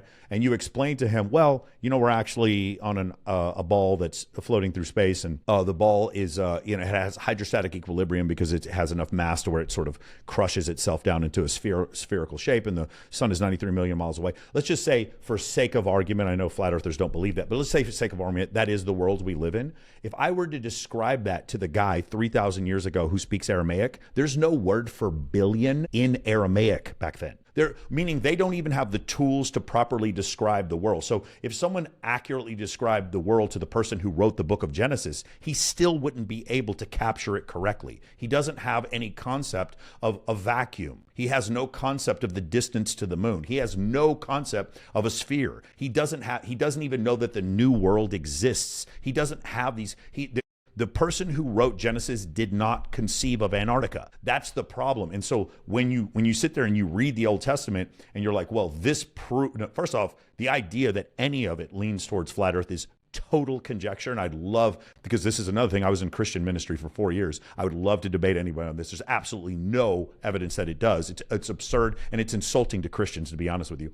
But secondarily, the idea that like all of these things, actually, this is one thing I wanted to go over with you real quick, was this concept of what happened right after you got back. So let's talk about this real quick. The conspiracies that happened literally in real time while you're still in Antarctica, right? Because you guys are live streaming, which is amazing, right? You're live streaming on the Starlink, unbelievable, right? Yeah. And when we so now landed you're the live. plane, we landed the plane right on the ice, by the way, which is crazy. There's no runway. It's just a blue ice runway. And you can have me on camera. I'm looking outside. I'm like, oh, no way we can live stream from here. Because it was just like looking at the world. I'm like, there's no way. And then sure enough, they set up the Starlink and it worked. So that's something that just started. I think they got Starlink for the first time last year. And then, so yeah, definitely a crazy thought that I never thought would happen. And you're right, we were just live streaming it. And there was a lot of controversy. One of the things was because Will Duffy films from his house and uses a green screen every day on his laptop. We went to Antarctica. He sets up his laptop. Well, it's so bright, you can't see the screen. So he wasn't paying attention to the fact that the green screen thing was still on. So, of course, none of us were wearing green. So as we came up to the microphone and we're talking, you don't notice it. But then the last guy who came up, his name's Jonathan. He was the flat earther who was the documentarian. He comes up to the microphone, but he's got a green patch on his shirt or a green pocket. And so right away you could see through his green pockets, his green screen, and you see the TFE background. Now, everybody in the community flipped out, so he's using green screen. What's crazy about that is it actually proved that we weren't. Because if you were and you saw, then you would see the background. You wouldn't see his TFE background. That actually proves it's not green screen. So people flipped out on that. And then Austin had a moment where, which everybody uses to say that the trip was fake. Austin had a vape with him on the trip, and his wife doesn't know that he vapes. So often he would vape off camera, right? But he doesn't realize that there's all those cameras are there. We're all 360 degrees cameras. So when he's off of one camera, he's on another. So what he did is one time he's coming out of the building or the little structure, and he blows out a hit or a big old cloud of smoke, and then goes around the camera to do his live stream. And the very first breath he takes, he blows out a hit. Well, he thinks he has to make an excuse for that. Like, why that? So he's like, oh, there's my breath. And then people went back after, looked at the 360 camera. Oh, you were actually trying to fake your breath in Antarctica, which is not what he was doing. He just didn't want to tell his wife, or, oh, that was me vaping. So he tried to hide it, which is stupid to do because, again, there's all these cameras and people were scrutinizing it down to the last tittle. So so then people are all saying, oh, it was in a studio. This is why there's no breath. They also said that there was no footprints in the snow. These people, we actually uploaded a few things from Antarctica. They go to YouTube. Then the people were downloading them from YouTube. So people don't understand how compression works. Like, once you've done that, you've already destroyed the original copy. And the way that compression works is it looks at colors, and if they're similar, then the render engine says, well, we don't need to render every frame. Yeah. Right. So what happens is a ground that's all white just gets basically copied over in a video form that doesn't. So you don't see footprints in the snow because it's a very low quality version that's kind of keeping the same color. So people just jump to all these conclusions, and then they never will ever admit that they were wrong. So when you come out and say, no, this is why, or no, he did this, they still are on this trip that, oh no, we caught you, we figured out that it's fake, even though the impossibility of making that trip fake is insane. Just to entertain the audience here, can you go over some of the other nutty ones? So the sun was actually the devil. You were inside of a sphere that was like a three-dimensional sphere. What did Flat Earth Dave say? They somehow faked the sun for you? Because he even talked about it like they flipped it out. They flipped the sun when it was behind us in the airplane. Now, who's they and how they got to the sun and how they flipped a new sun in place. It's just ridiculous. And then I even did tests to make sure that none of these things came up. We all did. So one of the things I did is I lit a piece of paper on fire with a magnifying glass when the sun was in the north and in the south, showing people that it was the same intensity. We're able to light the thing on fire, and also that it's a real sun. Because if you wouldn't be able to put a light in the sky that's able to burn paper. So, but again, people don't care about any of those things because they've already got their mind made up. If you already believe that it's fake, then you're going to be looking for fake, and you're not. As soon as I start talking, like, oh, this guy's part of the fake. Yeah, there's that one. Dave Weiss said that they flipped out, that they changed the sun, or it was a plasma ball that they used like a laser pointer or something to. But it's like we zoomed in. So Dave McKeegan, if you guys don't know him, he's awesome to look at on YouTube. A camera expert. He was down there with us on the globe side, but he did a 24-hour time lapse of the sunspots on the sun. It's the sun and it's the sunspots, and you watch it go around and it stays everything. So it's not a reflection, because these are things you'll hear from flat earthers. Oh, it's a reflection sun. It's an apparent sun. It's a mirrored sun. No, it's none of those things. We actually tested for that. It's not even polarized, so it's not a polarized thing. So it's like we actually covered all those bases. But yeah, I'm trying to think of some other crazy. They just they think Duffy's not a pastor and that he's this is all part of some trick by the government that they paid us off. So yeah, one of the things Dave said, get how terrible this is of him. So before we left, there was these rumors going around that his app wasn't secure. By the way, if you have his app, uninstall it from your phone. I don't know why anybody who listens to you would have it, but if you do, it has come out that it's not secure and people can actually use API to get people's passwords and things. So I'm telling Dave once, these people are telling me that, and I'm telling Dave and he's just blowing it off. Well, eventually they sent me my address. And for 10 years, I've made sure my address has stayed off the internet, or tried to. And somebody found it by hacking this app because Dave doesn't have any security on his app. So I called Dave and I'm talking to him. I'm like, Dave, dude, now I'm gonna have to move. And he's like, well, that's on you. If you move, that's on you. I'm like, well, I guess. I'm like, yeah, and you're right. Maybe I'll find a place with a pool. Maybe I'll upgrade. So that's the end of the conversation. When I got back from Antarctica, by the way, people, Dave Weiss was like one of my friends. We have not talked since I got back from the trip. He just completely cut off all communication. So then he's going around telling people that I was paid off for going on the trip and that I'd be getting a new house with a pool. So what he essentially did, he actually essentially made it so I couldn't move, because if I did, people would just say, hey, you got that house for free. And then how would I prove that I didn't? You would have to give my address, which is, and then I'm in the same place that I'm at now, where you have my address. So it's just like he did that. I'm like, basically blocking me from even being able to move after that. So he just will go to any steps. And I don't know if have you heard him offer these 3 Bitcoins over and over again? Yeah, of course. Yeah. Yeah, So he did it on my show. I'll offer 1 Bitcoin for any kind of proof, and then you he had upped the it to proofs. 3. He upped it to Yeah, 3, so and then he there's even owes video you- of him. He owes you $340,000. Yeah. Yeah. And he actually says in an interview where somebody says, I want to go to Antarctica. He says, yeah, go down to Antarctica and film the 24-hour sun and prove the Earth's a globe. So he even gives what the proof would be. We go down there, we film it. Now we got the evidence. And he just, it's not like he's made it a statement or stopped saying that. He just ignores it. And then he continues to say on every show, he's got 3 Bitcoins. So what I did realize that this is what they do, just so you know. Dave blocks anybody that talks bad about him. So if you're a Glober and you make a channel and you're like, oh, Dave's a grifter and his app sucks, he immediately blocks you. And I don't think we realize this, that if somebody blocks you on YouTube, you don't see you anymore. So Dave Weiss just has blocked anybody who's saying anything bad about him. And then he just goes to these podcasts one after another and promotes his app. And that's all he's doing is just getting more and more people to download this app and not listening to people who actually have refutations to what he's saying. He heard people talking about my rocket launch that I've been filming from 188 miles. And he's telling people, oh, it's because the cloud layer at 20,000 feet condenses down to the horizon and hides the rocket behind that 20,000 feet until it's high enough that you can see it. And that's when Jaron sees it. But the problem with that is that there's all kinds of observations that people make of distances, like Canigou Mountain is 175 miles away and it's 9,000 feet tall, but we can see it. We can see the mountain. So he's like, so I thought you said that a 20,000 foot cloud goes to the horizon and the rocket's hidden behind there, but not on the mountain. So they just will, whatever answers the question today, even though with the globe, you have to answer a question and it has to answer all questions. It can't just be, oh, this covers this and this covers that. That's what Flat Earth does, is they may have an answer for all your questions, but they don't work together, right? There's no...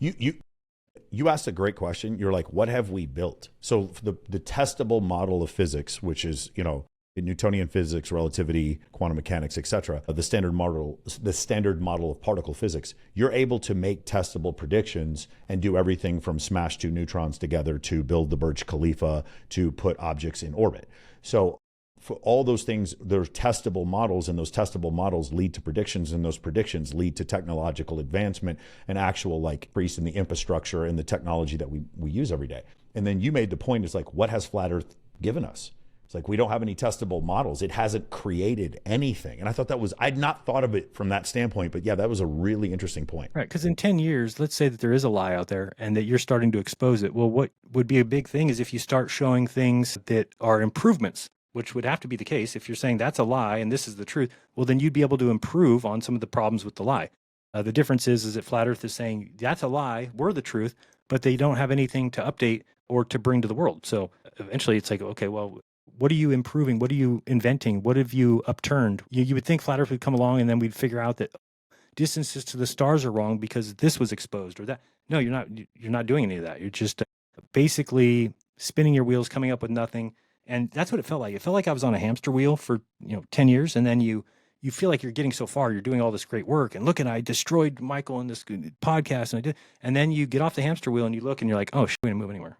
We didn't do anything. Yeah, we've just been arguing with people, creating strife, and that's the biggest problem I see. And like you said, thank God that I figured out when I did, because my son's 4, so he's getting to the age now that you would start talking about some of these things, maybe. And I'm just happy I never taught him, that the Earth is flat, because you're right. I think it would be causing him significant problems in his life if he started to believe that. And there's a lot of people I know that do that. They teach their children the Earth's flat. And I even told people the entire time I was a flat earther, I said, don't do that. Teach children how to think, teach children how to research, but don't teach them that the Earth, or you're doing the same thing that we're mad at. We're saying, oh, you indoctrinated us to the globe. And then they're like, we're going to go teach our kids the Earth's flat. No, don't do that. But now it's even more where I'm like, you're really doing damage to people, to families. I mean, I've talked to so many people who are like, oh, I used to talk to my brother. I don't talk to my brother anymore. I don't talk to my mom anymore. I don't talk to my uncle anymore. That's a big one. We got in a fight about flat Earth. And I would try and tell people, don't do that, because what happens is if you call somebody a moron and they call you a retard, both people dig their feet in and they don't want to admit that they're wrong. So now you've got strife between family members to where they're just going to, because you know what, if you then admit that you're wrong, it comes with also saying, oh, by the way, I am the retard. So at least I didn't do that to people. I never said to you, you're a retard, Mike, for believing in the globe, because then I'd have to come on here and say to you, oh, it was me who was retard, right? So I don't have to do that so much. I can just say I'm wrong. And I was wrong about what I said and the things that we debated about. I may have been honest in my debate with the things I said, but they're not proof. Like you said, they're little bits of evidence here and there. People think that evidence all leads to the truth, but it doesn't. If you go on a murder scene and there's 3 pairs of shoes there, that's all evidence. But it doesn't mean that that's going to be proof, or that's one of the killers. So you have to do more investigation. So just saying we see too far, okay, great, we do see too far. Let's go figure out why. And you can figure out why, that there's refraction, that we do see further than the geometric edge of the sphere Earth. So there's answers to all this stuff. It's just if you don't want the answers, you're not going to listen to them. What's crazy about the refraction thing is so you can see some not atmospheric refraction, but you can see, if you go to on a hot day and look at planes land on a hot tarmac, you can literally see the refraction. What's crazy is that flat earthers don't deny that there's refraction. And we still have this argument, right? It's just not enough, or it's too much. And I thought that was really interesting. I think one of the most interesting things is, go ahead, you say something? No, that's good. One of the most interesting things is, you almost do like a double blind experiment, right? The fact that you and Austin had the same experience in Australia, and at any point, did you have a discussion with him afterwards where he was teetering or considering anything else? I think part of the issue is that you don't base, I figured this out about you very quickly, you don't base your belief in flat earth in Christianity, and he does. And so I thought that there was one extra foothold for Austin to stay involved there. But what were the discussions like between you and the other guys when that happened? Yeah, I mean, he definitely, we were all under the knowledge that what we were seeing matched perfectly to the globe. So, I had conversations with Austin where it's like, man, this is matching exactly what the globe calls for. And he would agree to that. So that's not the issue. The issue became, and even when we were down there, I don't think either one of us said something definitive. Once we saw it, we're like, okay, the sun circles, we were wrong. Let's start to look at what that entails. By the time I got back to Punta Arenas, so the flight home from Antarctica, I had decided on that plane, the Earth's a sphere. Yeah, no doubt. And then I even was getting off the plane and told Duffy, I was like, Duffy, he's like, yeah. I'm like, the Earth's a ball. And he's like, wait, no way. I'm like, yeah. So, I mean, that must have felt good for him, because that's kind of the reason he took us down there. And I think that he was hoping that at least one of us would, see that. So that was kind of cool. I knew that he wasn't saying that. And then it was in the airport in Punta Arenas that I told him, hey, just to let you know, I feel that the Earth's not flat anymore. So I'm going to go a different direction when we get back. And he just kind of said, you're on your own, whatever I'm not going to stop you from what you believe. And I do believe that you believe that. And I do think that you're being honest about that. At least we have that relationship. We're still, friends. We had the debate. People think it was all set up, or we have different opinions about the shape of the Earth now, clearly. Yeah. And, do we talk about it every day? No. Do we talk about it every week? No. We just kind of let each other do our things. But I think that I still have hope that he'll eventually see it. But I think if he doesn't, it's the Christianity thing. It's just because it becomes a thing where I think to him, if he says the Earth's a globe after he's called all the people who believe in the globe satanic and all that stuff, then you're saying you're joining the side of Satan. And then the other thing is that for me, really early on, I didn't want to have hate relationships with these guys that were globers. So I was never kind of an anti-globe person. I didn't call people names. Well, I mean, little things here and there, but I'm saying there was nobody who, like, Austin has done enough calling these guys names where they're not going to be very welcoming to him. Yeah. Right. Whereas to me, I didn't have enemies like that. So when I said I flipped, they were all very welcoming. All the globers, the people that were against me for 10 years were very open-armed and, way to wake up, way to find, do they have some little choice, insults to throw? Yes. But I mean, as far as like, we don't want you here, or, anything like that. But I'm not sure if they would have the same reception to Austin, and maybe he knows that. Well, I got to be honest with you. I'll tell you right now, Jaron, most people I know would not be as open to new information and data to completely change their viewpoint on the world as you are. Most people would not be as open to this. And I'm talking about people who believe accurately physics, globe, whatever, natural selection or Bible or whatever. The people who have those beliefs, had they been given evidence to the contrary, I think most people would be less open-minded than you are to actually change. I mean, this is also like, there's no benefit probably not. Yeah, exactly. And that's the sad thing about our world, right? Our world is innocent until proven guilty. So really, we're in a construct that doesn't do you no good to ever admit that you were wrong. It doesn't do you no good to admit that you've committed a crime. I mean, that's the way we teach people. Don't do that. Stay quiet. Make sure you don't tell, because you're just incriminating yourself, right? So a lot of people in the real world, it's like Jussie Smollett. We all know what happened, but Jussie's never going to admit that because it does him no good. It does him better to just deny forever. So that's the sad thing about our world, is that it really is that way. Now, I just said to myself, okay, I've been teaching people that the Earth is flat, and I want to make sure I tell them that I don't believe it. Now, do I believe that I should be some big name on YouTube? No. In fact, I wouldn't even mind disappearing once I feel that the people that I may have gotten into that belief have at least heard me say, I no longer believe it, and here's why. Now, if they, after hearing that, want to stay in there, that's up to them. But I am a little bit weary about the people who became flat earthers because of things I said. I don't want them to be under the impression I still believe it, or that this was some faked thing. The trip was 100% above board, meaning that there wasn't one thing discussed in private or anything that was underhanded. And that was very big to me. It was important. That's why it's even in our contract that we said that we can sue if there's anything that we don't know about at the time of the trip that you guys knew about. And as those things were signed, it's what told me, oh, Duffy's legit. And people, have attacked him and said that he's a Satanist and that he doesn't actually pastor a church, and they'll say anything. And then the sad thing is flat earthers believe it, right? So think of how they feel about me. So you could be a flat earth creator. You could get on your show tonight and say anything about me. Oh, Jaron is, he's two-timing his wife and this, whatever they want to say. And the flat earthers watching will believe it because they're not going to defend me. They now think that I'm working for the other side, people think that I was a shill for 10 years, that I was just talking flat earth, which doesn't even make sense. So what do I believe? That the earth's really flat, or that they don't even have a clue? It's just made up. It's like, it makes no rhyme. It doesn't have any rhyme or reason, and it doesn't actually fit the narrative. It's like, it doesn't make any sense. It's the earth flat, so I knew it was flat, but they told me to fake being a flat earther and then to become a globe earther so that we could, it just doesn't make sense. It's like, that doesn't happen in real life. Yeah, it just doesn't. It's wild. Going back to the subject of Austin, one of the other things I want to point out is, I think part of the reason why you and Dave and Austin and several of the other guys became a little bit more mainstream was because of the fact that you guys are good debaters. I know it's hard for a lot of people to hear that or admit that, but you guys really were quick-witted, funny. And then with Austin, he would insult people while he was debating them. And it was like all the flat earthers was like, yeah, you dunked on him. He'd say things like awkward, dunked on. He would say things like this, and it would try to demoralize who he was debating. And one of the things that we have to understand is if I'm a better orator than you, that doesn't make the world flat or round. Meaning his ability to speak and his articulate nature doesn't make his point of view or his perspective more or less true. And one of the arguments that he makes consistently, and this one is very difficult for me to swallow, like every time I hear it, it's like nails on glass, is that the default position is that the earth is flat. And the reality is, let me correct this. The default position is that if you're operating on the surface of the planet, it is better to believe that the earth is flat for all practical purposes. However, still knowing the earth is round and in motion, that's the actual default position, not the one that he's stating. And the other part is because it is the default position, meaning the position or the perspective of humans on this planet, humans don't need to exist for the earth to be round or flat. Meaning the earth could have been flat if there were no humans on this planet, or the earth could be round if there were no humans on this planet. The default position is not a point of evidence for or against. And it is the first and most common thing that he cites in his debate.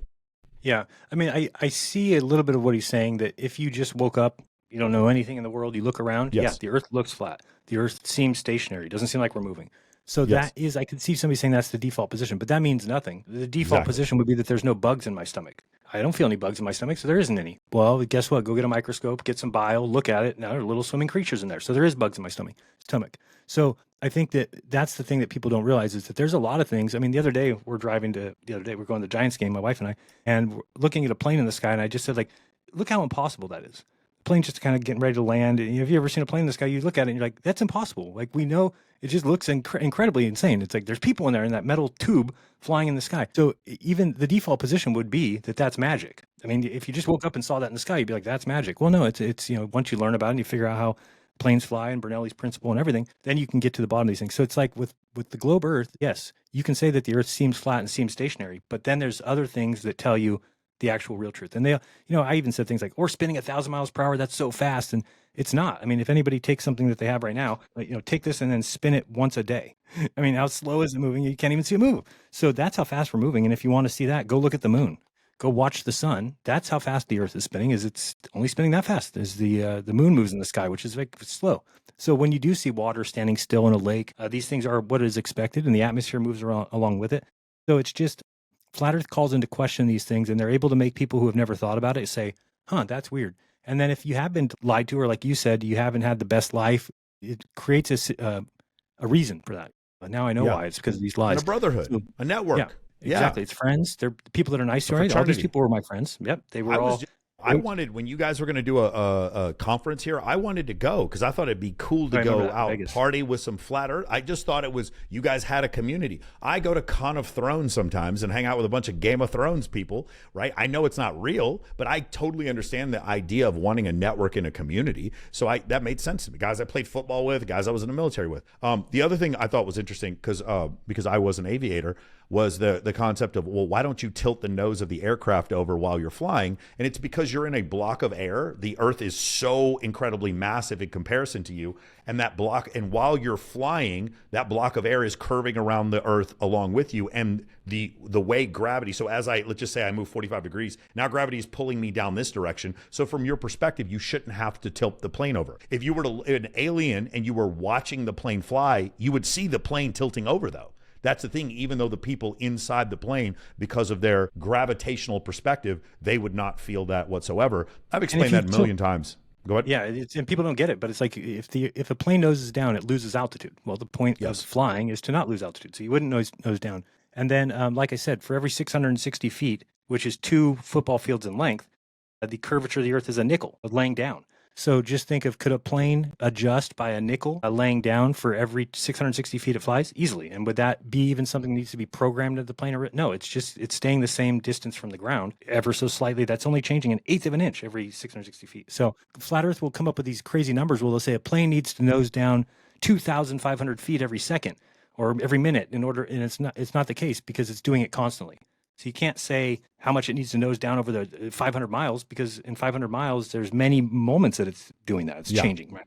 So yeah, there's all these things where it's like once you see them all, you're like, oh man, we were doing some damage. Okay, so the plane one is a big one, or I get that question a lot because I used to fly. Right.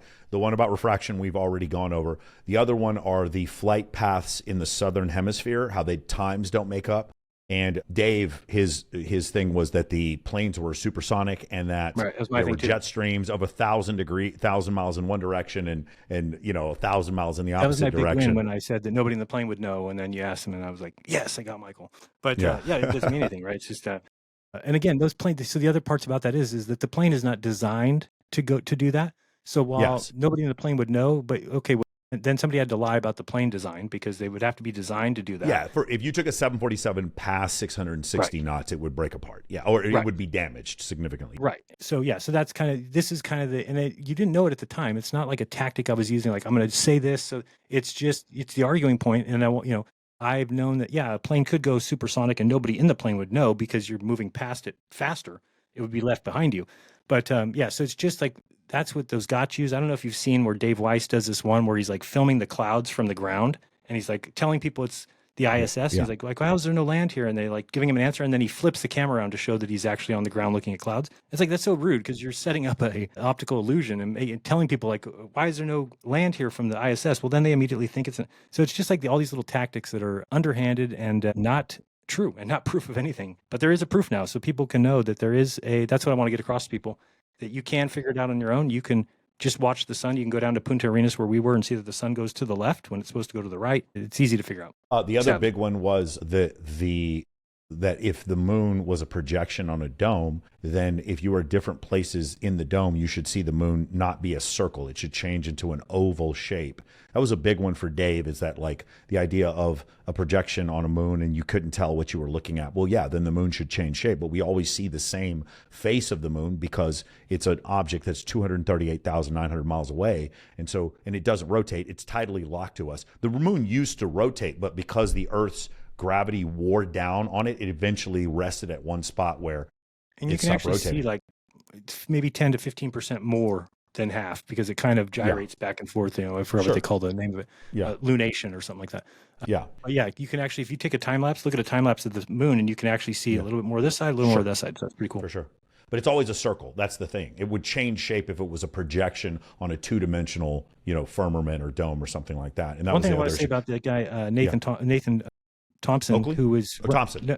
No, Thompson. He runs the channel Melodome. But about a year, maybe 8 months before we left for the trip, he had started filming the sun every day and was showing that the sun is a physical item. So that's it's an important thing because as a flat earther now at this point, if you ask a flat earther, they'll say the sun is apparent, the sun isn't physical, we don't know what the sun is. It's because if it's a physical item, then it's been refuted, it's been falsified as far as the AE map. But getting that information from him was awesome, just realizing that the sun is physical. And then I saw somebody, if you wait till a half moon, and right when it rises, you zoom in and get a picture of right where the terminator is, so right down the center of the moon, get as close as you can and film that. And then wait till the end of the night, which is, 11 hours later, when it's about to set, and film it again, that same terminator line. You can actually put those pieces together and go back and forth and see the shadows of the mountains move on the moon. So there's no that's doubt. amazing. Yeah, there's no doubt that the moon is It's a three-dimensional object. Yeah, that three-dimensional object with mountains and shadows, and so it's Absolutely. not a plasma ball. It's not a fake hologram or anything like that. Yeah. Even though many people believe that. The biggest one, and again, and the reason why I know these is because I was starting to do debates where I did not include any photographs, space travel, NASA, nothing to do with that. And so one of the biggest ones, the one that I've never even heard Austin come up with a decent explanation for, and I got you guys with it as well, which is the idea that if I am in Australia, South America, or South Africa looking south, I can see the Southern Cross, but I'm facing 3 different directions if I'm on a flat Earth map. And the only explanation I heard from Austin was that we all have an individual dome that follows us around, like an individual perspective. And I was just incredulous. That's like, is that like the people making up their own gender? Isn't that the same thing? We all have an individual perspective. And it's really, you have to believe in a God that's deceptive, so much to the point that he said, I'm going to make it look like an answerable to a sphere, but instead you're supposed to know that it's actually this mystery craziness that I have each person seeing their own, and it just happens to look like a sphere and can be answered with sphere. Yeah, that's another. The problem is we have a dome when we're in the southern hemisphere, but we don't have a dome when we're in the northern hemisphere, because we're all seeing the same thing in the northern hemisphere. But as soon as we cross the equator, then all of a sudden a dome is gifted to us. We're prescribed a dome. I don't understand that concept, and that was the most hand wavy thing that I saw him do. Was try to cast that one off. And that was a big one. In my debate, I mean, he just called everything I said a fallacy, but it's not. It's not a fallacy. It's just he wants to say like, oh, just because you don't believe it's true doesn't mean that you can say it's false. But it's like, no, it's not that I don't believe it's true. It's that nobody's ever come up with an explanation for the sun on any flat Earth ever in hundreds, thousands of years. So it's not personal incredulity, as he would call it, because he's like, just because you don't believe that it can be true doesn't mean, well, if you came home and saw your child with chocolate on their face, and then you said, where'd you get all that chocolate on your face? And they said, the dog ate the bag of chocolate. It is okay to say, no, that's crazy. Even though somebody can say, oh, that's a fallacy, it's personal incredulity. Just because you don't believe it's true no. It's because there's never been a moment in history where a dog is eating the chocolate and it showed up on a child's face. So we can actually make some logical leaps by saying that, no, because there's no evidence of that. There is no way you can describe the sun on a flat Earth. So it's not personal incredulity. It's saying you need to provide me first with an explanation for it. It is personal incredulity if you say, well, I don't believe in evolution.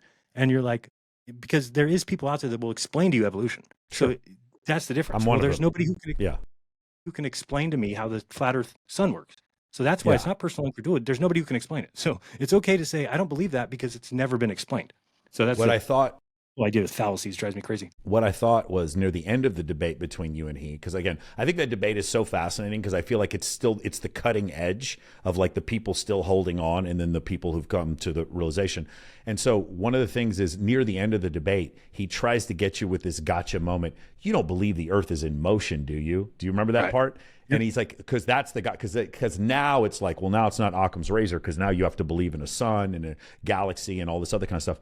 And then he starts using this thing that like really irks me the most, which is the Michelson-Morley experiment. So for those of you who don't know, 2 professors, two PhDs, Michelson and Morley, actually, I don't even know if they were PhDs, but they were researchers. They come up with an experiment trying to figure out how light travels. So we knew before that light traveled as a particle and a wave at the same time. We knew that. And so what we wanted to do is try to understand, how does it get from one place to another? It doesn't move like matter. It doesn't seem to have any mass. I can shine light on an object, but I can't move it, right? So it's like there doesn't seem to be any mass, and we don't know we didn't have the equipment at this time to tell exactly how fast it was. We had a certain understanding of how fast it was. So they do an experiment where they try to test the idea of a luminiferous ether, and Einstein even gave credence to the plausibility of the concept of a luminiferous ether.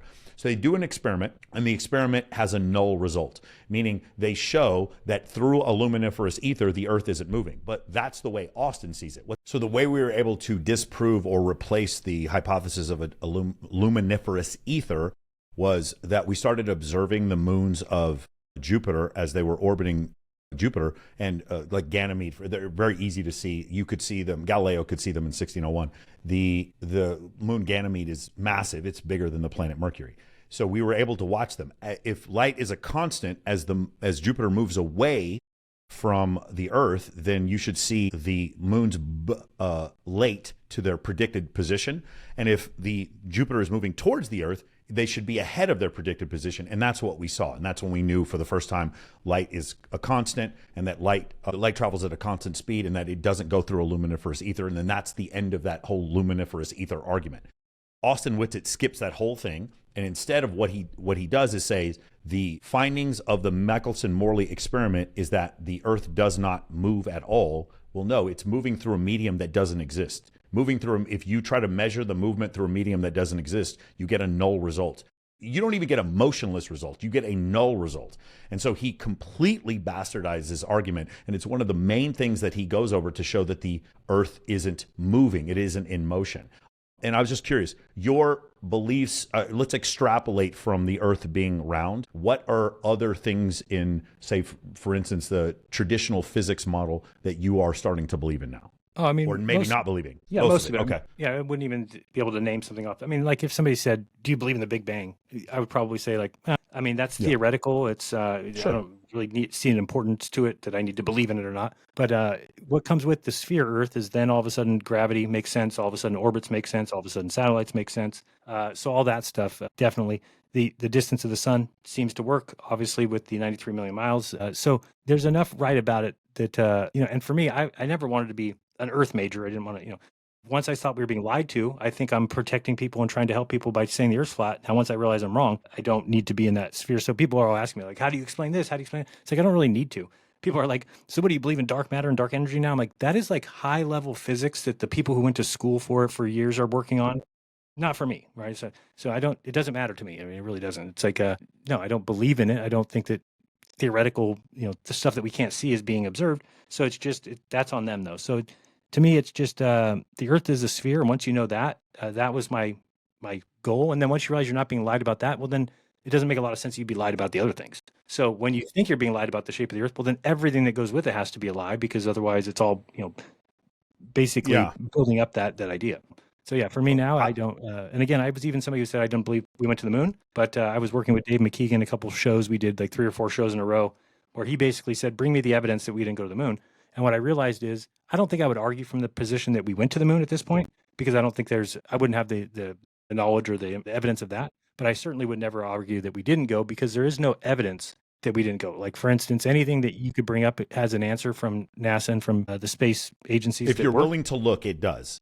Yes. Candace Owens. If you're willing to look, yeah, it does. Right. Yeah. You have to be willing to look at it. And you have to really, there's 16,000 photographs on Flickr under the NASA Apollo archive, and they're all in order. So you can actually go through them, and nobody's ever been able to find one and say, look, this doesn't match the sequence, or this is fake, or this can't be real. You can't find that. So once I realized that, and then I asked my audience, I said, hey guys, I don't want you guys getting mad at me saying Jaron didn't present correctly about this debate about the moon landing. So I said, so please give me the information, reach out to me and show me the evidence, and I'll present it to Dave. Well, they all would just write me and say, like, of course we didn't go to the moon. I'd be like, yeah, no, but I asked for evidence. Can you give me the evidence? Like, well, it's obvious. Like, that's not evidence. So like, I noticed that that's what the position is that of course we know we didn't go. They were lying. Well, Nixon, he's part of Watergate, and they didn't call the moon from a phone line. It's like, that's proof. That's proof. Like, so I just realized real quickly that we don't have the evidence to say that the moon landings didn't happen. You just have they gone back? No. Is that weird? Yes. But it's not evidence they didn't go. It's like, if I went to Hawaii in the year 1950, and then I haven't gone back since then, it's not evidence that I didn't go in 1950. It just means I haven't gone back. So just a couple of ones for those of you, because I do also moon landing debates as well. The retroreflectors and different spots on the surface of the moon, you can shine a laser up and you get a laser back. Well, the response I've heard is, well, yeah, we sent rovers up there. We didn't send men, and they were the ones who left the retroreflectors up there. That's the argument I've heard, which is nonsense. The other one is the Chinese Space Administration, the Russian Space Administration, the European Space Administration have all taken pictures of the original lander in the Sea of Tranquility from 1969. They're all in on it as well. But here's the ultimate nail in the coffin, Jaron. This is the ultimate one. I've never heard somebody give me an excuse for this one. Nikita Khrushchev congratulating the United States for landing on the moon. If any human on planet Earth had more to gain from exposing the United States for lying about landing on the moon, it would have been him. And he had the Russian Space Administration had the ability the Soviet Union back then, had the ability to monitor where, because again, NASA's civilian organization, the communication between NASA, between Houston and the moon was public source. We could all hear it, and you hear most of it on the news. The Russians had the ability to measure where Apollo was during that entire time. So the idea that they congratulated the United States on landing on the moon when no country in the world would want to expose the United States more than that means that now Russia, even though they hate the U.S., is going to sit there and state that they still went there because they need to continue to purport the lie that there is a moon and that the Earth isn't flat. And so that was the other part that I've never heard anyone give a good reason for why Nikita Khrushchev, of all people, would have congratulated them. And then the last one is they're all together. Yeah. Yeah, for sure. But like they're not. But at that point, we're on the brink of nuclear war. Like this is 69. This is 69. Like a couple years before, we're at the brink of nuclear war with Russia. So now the other one was, if you ever look at when the lander lands, you'll see that the regolith underneath the lander disperses in a wave pattern. That is only possible. That's not fakeable. That is only possible in a vacuum. And so there's no vacuum chamber in 69 where that's possible. And so because of that, those were the irrefutable proofs for me that the moon landing did happen. In fact, there is some that one plus. So anytime an astronaut throws anything or drops anything, or there's even some instances where they're walking away from the lander and they hit a bag and it's waving in the like this back and forth. Anytime you do that, slow it down, go put it into an engine, and it's always 1/6 gravity. It's always in a vacuum. So we can fake being in 1/6 G and we can fake being in a vacuum, but you can't fake both. So you can't have people inside there that are in a big studio that the studio has a vacuum. It's just not going to happen. So, especially back then. So yeah, I think that's the best evidence was somebody taking the rover driving and then the dust coming out the back of it and actually analyzing the arc or them throwing a bag up in the sky. And when you do the math on it, it comes out at 1/6 G. And then they show it what it would be at regular if it was on Earth. And it's just, you can tell it's not. So yeah, it's pretty good evidence there right there. The other two is the doctored video of the flag waving. And then when you look, you can see the guy's hand is still on the flag while it's waving. That's one of them. And then the other one is, I'm trying to remember. There was a one where it's like, because there's no atmosphere, there's no diffused light source. So you don't see the sun the way it is. You see the sun through 60 miles of atmosphere that it absorbs blue, ultra, violet, that's part of the spectrum. So what you see is an orange red sun because the sun is white. So what you would see on the surface of the moon is a single point of light that is white, shining like a spotlight and giving you sharp, definitive shadows, which is what you see. But on Earth, we're not used to seeing that. And so we think that looks like a spotlight and this is a movie set. And so that's where that misinformation or that misunderstanding comes from as well. But just different stuff like that I've heard over and over. So Antarctica is the same thing, right? Antarctica is the same thing. It's so different outside of your norm that when you see it on film, you're like, oh, that's fake, which is the same thing you see when you see the moon. Well, it's because it doesn't look like you would expect on Earth. It's quite different. Yeah. So we have an atmosphere. The last big things. Yeah. The last big one was the Buzz Aldrin. He said, oh, we didn't go back or we didn't go or something like that. It's completely doctored conversation. Buzz Aldrin is asked why we didn't go to Mars. And he says, we didn't go. No, you mean with the little he's girl? asked about why we didn't go back. Yeah, it was a little girl talking to him. And he goes, why didn't we go back? And it was either that, one of the other, said, but that's it's my completely. Question. We didn't go because that's the way it went. And he's talking about we didn't go back and that's the way it went. And that's my question. Yes. I want to know why we didn't go back. That's what he's saying. So this is to my understanding, what I've seen, two bills were put on Richard Nixon's desk. One was for the STS program, and the other one was to go to Mars. And the one to go to Mars was so prohibitively expensive, he chose the STS program instead because it really did. Like if you think about the STS program, having consistent space travel actually did lead to some technological advancements and also launched the Hubble Space Telescope. So I think that's he had two decisions, and he chose to not go to Mars instead of the STS program. The other thing I think is people think it's like going to orbit is taking a walk, and then going to the moon is just a longer walk. And it's not like that. It's like the amount of extra energy needed to get to escape velocity. Somebody's going to correct me on this. I believe it's 11 miles a second. To get to that velocity is so fast. It's so much more energy that you need a completely different type of rocket. And the one that gets you into low Earth orbit is not nearly as powerful. The other one is, why don't we have the Saturn V? We've lost the technology to build a Saturn V rocket. And of course, this one is absurd. Can Chevy make a 1956 Impala? Yes, because they did. Does Chevy make a 1956 Impala? No, they don't anymore because it's out of style. They make new things now. We didn't have a necessity no factories for that that. would be able to output that Correct. stuff. It's exactly right. People think you just push a couple of buttons and then poof, you have a Saturn V rocket that just pops up. And you see this. Well, I think what's going to happen here pretty soon, once you see the Falcon Heavy, once it has capability of escaping the Earth's gravity well, you're going to see more trips to the moon here. Would you say, soon. though, that the NASA needs to go back to the moon? Do they need to go back to the moon? So this is the only reason why. There's a couple of things that I think you could do with it. Number one, from an astronomical standpoint, the James Webb Telescope is on the Lagrange point on the opposite side of the moon, and that's been very, very helpful for us for astronomical observations. But the other thing is there is a theory that we could use helium-3 that's on the surface of helium-3 doesn't exist very often on the surface of the Earth, and we could use it as an energy source and mine it on the surface of the moon. That is an interesting idea, an alternative energy source that we could use because there's no atmosphere on the moon, and so it's just covered in helium-3, more so than on the surface of the planet. So that's an interesting reason why we could go. And the other thing is, I think you could make it affordable. And if you did, I'd like to go. I don't want to go to Mars. That sounds terrible. 6 months in a small. We can't go 15 hours in a plane without hating everybody in there. That's terrible. 6 months in something the size of a small building. I would kill myself. There's no way. I'm having to eat like creepy, weird protein sources. What am I eating? Rats at this point? Insects? Yeah, I'm not interested in that. Going to the moon, the 3-day trip to the moon is that sounds very fun and plausible to me. Oh, one last thing before I finish this topic, the Van Allen belt. It's a big, people like that word Van Allen. They love to say that word. It's like saying the word quantum over and over again. Van Allen belt is this magnetic belt that basically reflects the sun's solar radiation, and it doesn't create its own radiation. It reflects it off the sun.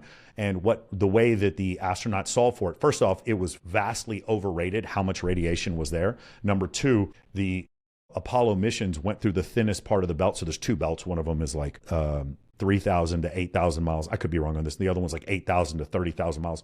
They go through it, and they go through it at 24,000 miles an hour while the spacecraft is rotating. That's how they get through the Van Allen belt. But again, you would have to take time to want to look this up, and nobody does. Just like the Antarctic Treaty. There's a military base in Antarctica. They kill you when you show up. Jaron, another observation I want to give you. Really attractive women with small waists and large breast implants and blonde hair have a disproportionately high proclivity to believing the Earth is flat. I know maybe 8 or 10 of them. I know 2 published Playboy models who absolutely believe the Earth is flat. And I had this gorgeous model the other night tell me that she's starting to believe the Earth is flat. And she was the one who brought up the whole. No, you got it. I can see why it's useful. Useful. But it is really interesting. I don't know. And I told you about this before. These girls that were like, but they didn't want to come out in the open and admit it. But it was just like, and so what I started to do, Jaron, is I'd be out with like some hot chick or whatever, and I'd be talking to her, and I'd be like, "Hey, man, how about that flat Earth? Crazy, isn't it?" And then just see what their reaction is. Like, "Oh, you know too? Yeah, they've been lying to us the whole time." And I'm like, "Yeah, they've been lying to us. That's what it is. Let's go back to my place and discuss the flat Earth." That's incredible. This girl, she's great looking. Her name's Kelsey, and she went on a date, and she got back from the date. She told me, she goes, "You know what? I told him I was a flat earther, and he didn't even care." I'm like, "Yeah, look at you. What are you talking about? Like, you could have told him you sacrificed babies, and he would have been like, 'Yeah, what are we doing for after dinner?'" Yeah. Isn't that wild? Yeah, she's like, "He didn't even care." I'm like, "Yeah, well, of course he didn't. He's a guy." So there's a 1-to-1 correlation. Obviously, you believe in flat Earth, you believe we didn't go to the moon. That one's the most highly correlated conspiracy between the two. What are some other highly correlated conspiracies that well, obviously, natural selection would be another one. Yeah, I mean, it falls down into everything, right? So, I mean, once you believe that, and this is the thing I now think about truthers, is that if you're a truther, you actually move further away from the truth, because what you end up thinking everything's a lie. There's nothing they could put on the news or anything on TV that's true. So you just get to the point where nothing is true anymore. So a truther ends up believing that nothing is true, and that's dangerous. I think that, they always make fun of people in school. They say, "Oh, all these people were indoctrinated." It's like, okay, but were they told some truth? Because if they were told some truth, then they're actually way better off than you are, because you're now you don't agree with anything, and you're like, everything's fake. So one of the things that I want to say about the moon, though, I do believe, and I want to be an advocate for them going back, because multiple reasons. Number one, it's the greatest thing that humans have ever done by far. Agreed. Not even close. Agreed. Right. So I believe this generation deserves that. You shouldn't have something great that the that the world did 50 or 60 years ago that we just don't do because anymore. of war. Yeah. Yeah. So I mean, I just think that like to go back would be great because think how segregated the world is right now, or like it's just so back then at least everybody could get around and rally around the moon landing. And it was kind of something that brought everybody together. So I don't think that that's necessarily our government's intent, but it would be good to do again. And I think that it's not terribly impossible. It's not like, like you said, you get up in orbit. Yeah, you have to put some extra oomph to get out into the moon's orbit, but it shouldn't be so hard to do that we just can't do it. And it seems like they always have these excuses. It's new administration every 4 years, which is another joke. They shouldn't do that either. But that's my thing is I think we should go back, and that would help a lot of people believe. And you guys would just call it fake. Well, you could say that, but show people, because we have cameras. And think about what cameras we have now. So the moon landing is going to be quite different this time. We have cameras. You'd be able to show it in real time. I expect that to happen hopefully in the next coming 5-10 years. Can you talk about, specifically Flat Earth Dave, so the guys who didn't go with you to Antarctica, Flat Earth Dave, Sargent, what's his first name? Yeah, Mark. And then Duvet, and then Nathan Oakley. Can you just talk about like some of the, so you were kind of seeing it from my standpoint. I couldn't believe the vitriol I was getting after debating you guys. Because I do, not to be arrogant here, but I do feel like I stood up to you guys better than most people do whenever they were having a debate with you. I would say. The hate, I got 2,000 comments of people just like excoriating me. And I was curious, now you have these guys and their audience coming after you. What is that experience like, and what are some of the stuff they were saying? Yeah, I mean, it's crazy because to hear like, it's a lot easier to debate from this position because as a flat earther, you feel like if I do bad in this debate, it's over for flat earth. I'm going to ruin flat earth. So you feel like there's a lot more pressure on you. Whereas I'm going into the debate with Austin and I'm like, I'm not worried that I'm going to do any damage to the globe. The globe is going to be the globe. Exactly. You can't you can't hurt that. So you have a lot less like that going on in your head. But what was so surprising is when I was done, I was like, oh man, flat earthers are going to hate the way Austin performed in that debate. Well, no, they all thought he did great and crushed me. So it's like that's just they don't even pay attention to what's going on in the debate. If it's you against a flat earther, then the flat earther always wins, and you're always an asshole and the loser and made up things and had fallacies. So that's basically what it is it just comes down to they're going to say the things that they need to say to make themselves feel better. So, the things that like Dave Weiss is doing, and now he's like having arguments with AI on his channel about certain elements of the flat earth. And it's like, what the hell's going on, dude? I'm surprised he uses AI. I'm surprised some of the more Christian flat earthers are like, AI is the devil. Why don't even talk to it? There's actual demon in there and stuff. Yeah. I've heard the craziest thing this last week. Somebody was telling me that Ozzy Osbourne was a girl. I'm like, what are you talking about? They're like, oh yeah, she did this and this. I'm like, dude, shut up, please. It's just surprising to see all these people come at me. And then like, there's this guy, Steve Falconer, he does the channel Space Busters. And he came out with a video. He kind of told me ahead of time, I'm going to come out with a video. I debunked what you guys did down there. I'm like, what do you mean you debunked? We're down there or whatever. So he came out with a video called Scam-Arctica. And it's so bad. He actually proves the globe in it because he's saying there's somewhere west that gets the sun before a place east in Antarctica. And that's how the globe works because the sun comes around the south. So the place that's actually west, and actually it works that way. There's places in Chicago around there that get a sunrise before Florida. People don't even realize that. But it's because the sun's coming around that north end, even though Florida is more to the east. So you say the sun rises in the east. So always Florida would get the sun before somewhere in the west. It's not true because of the orbit, because the Earth's a sphere. So he does this whole video called Scam-Arctica. And it was just crazy to see all the people who would then mirror that, share that. It was being passed around on Facebook, everything. And they can just ignore, like, since they don't listen to me, they just listen to their own side. Everybody's saying how great that video is. They all just say the video is great. They're in the comments saying the video is great. But I'm now in the belief that I don't even think they watch videos. Anything that's anywhere near highly complex or anything, they don't watch it and they just say, oh yeah, if it's pro flat earth, I love it. It's a great video. Nice video, nice job. So it's just becoming kind of disgusting at this point. I hope that they start to see it. They don't see it yet, but I'm trying to explain to them that you guys don't have anything at all. There's no, that debate with Austin, he didn't give one evidence of the earth being a sphere. He just said that all mine were fallacies. I mean, of the earth being flat. So here's the thing. I want to say this, like, I'm trying to compliment Austin here. I think he's a very quick-witted debater. He's very smart. What I'm saying is him being smart doesn't make the earth flat. So it's almost like a detriment to the point where it's like, again, you see this all the time, guilty people getting off because they have a great defense attorney. It's because someone has more conviction in his voice, a deeper voice, or he, in the case he's with just smart, Austin, he's fast, he can remember, he memorizes things so quickly. And yes. But like, I remember go ahead. Oh, I was just going to say, so the thing about Austin, I call it the Whitsitt effect. I actually saw it happen in real time. When Whitsitt came into because he wasn't here from the very beginning. He came in, I don't know, 2019-ish, somewhere around there.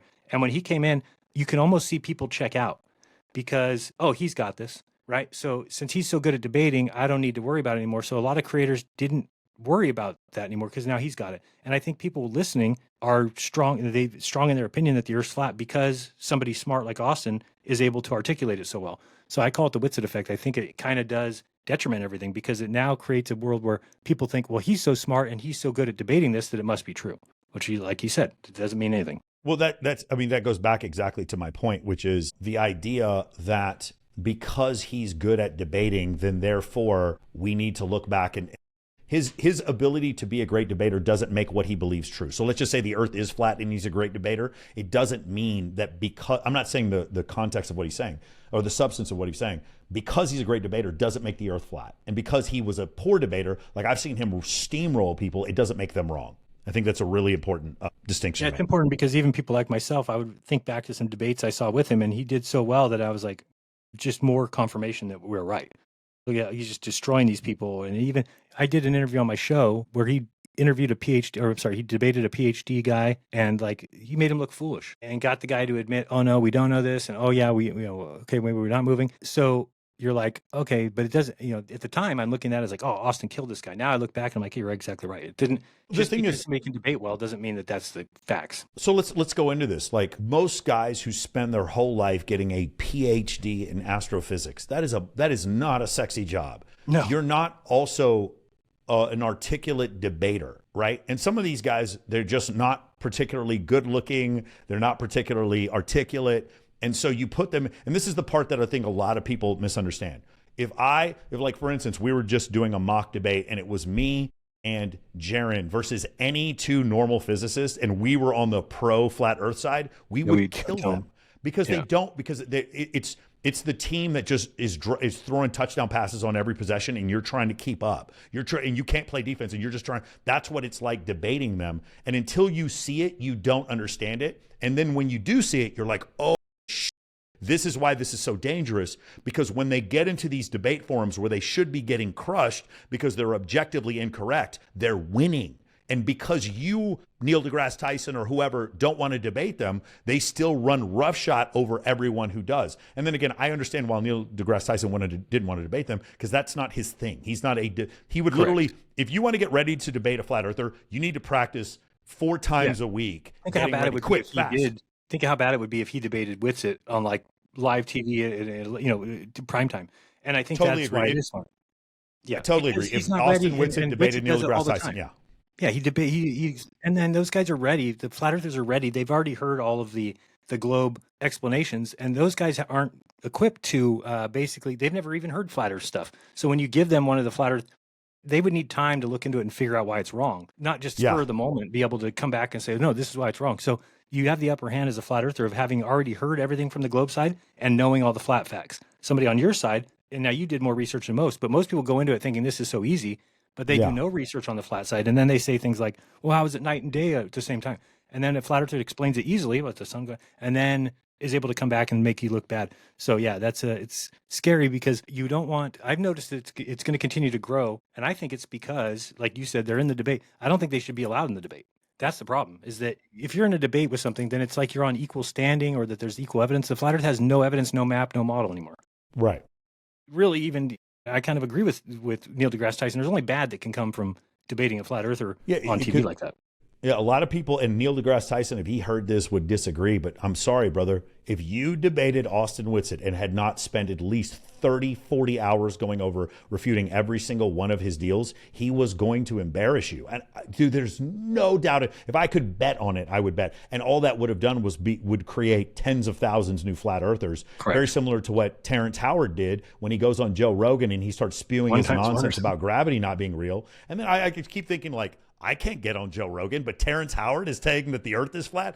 And it's so funny. I'm sure you probably heard the Terrence Howard interview. Yeah, as soon as I heard it, I was like, oh, he's paving the way to tell Joe the earth is flat. Like I could see it happening, but he didn't quite get over the hump. No, I think he believes it's a sphere because he kind of said that later, but I wouldn't be surprised if he went he doesn't believe in gravity. He doesn't believe in gravity. And then he kept talking about, there were a few things where it was like, 2 or something. Yeah, some crazy stuff like that. And I was like, That that's doesn't pretty make sense. amazing. There's an interesting correlation.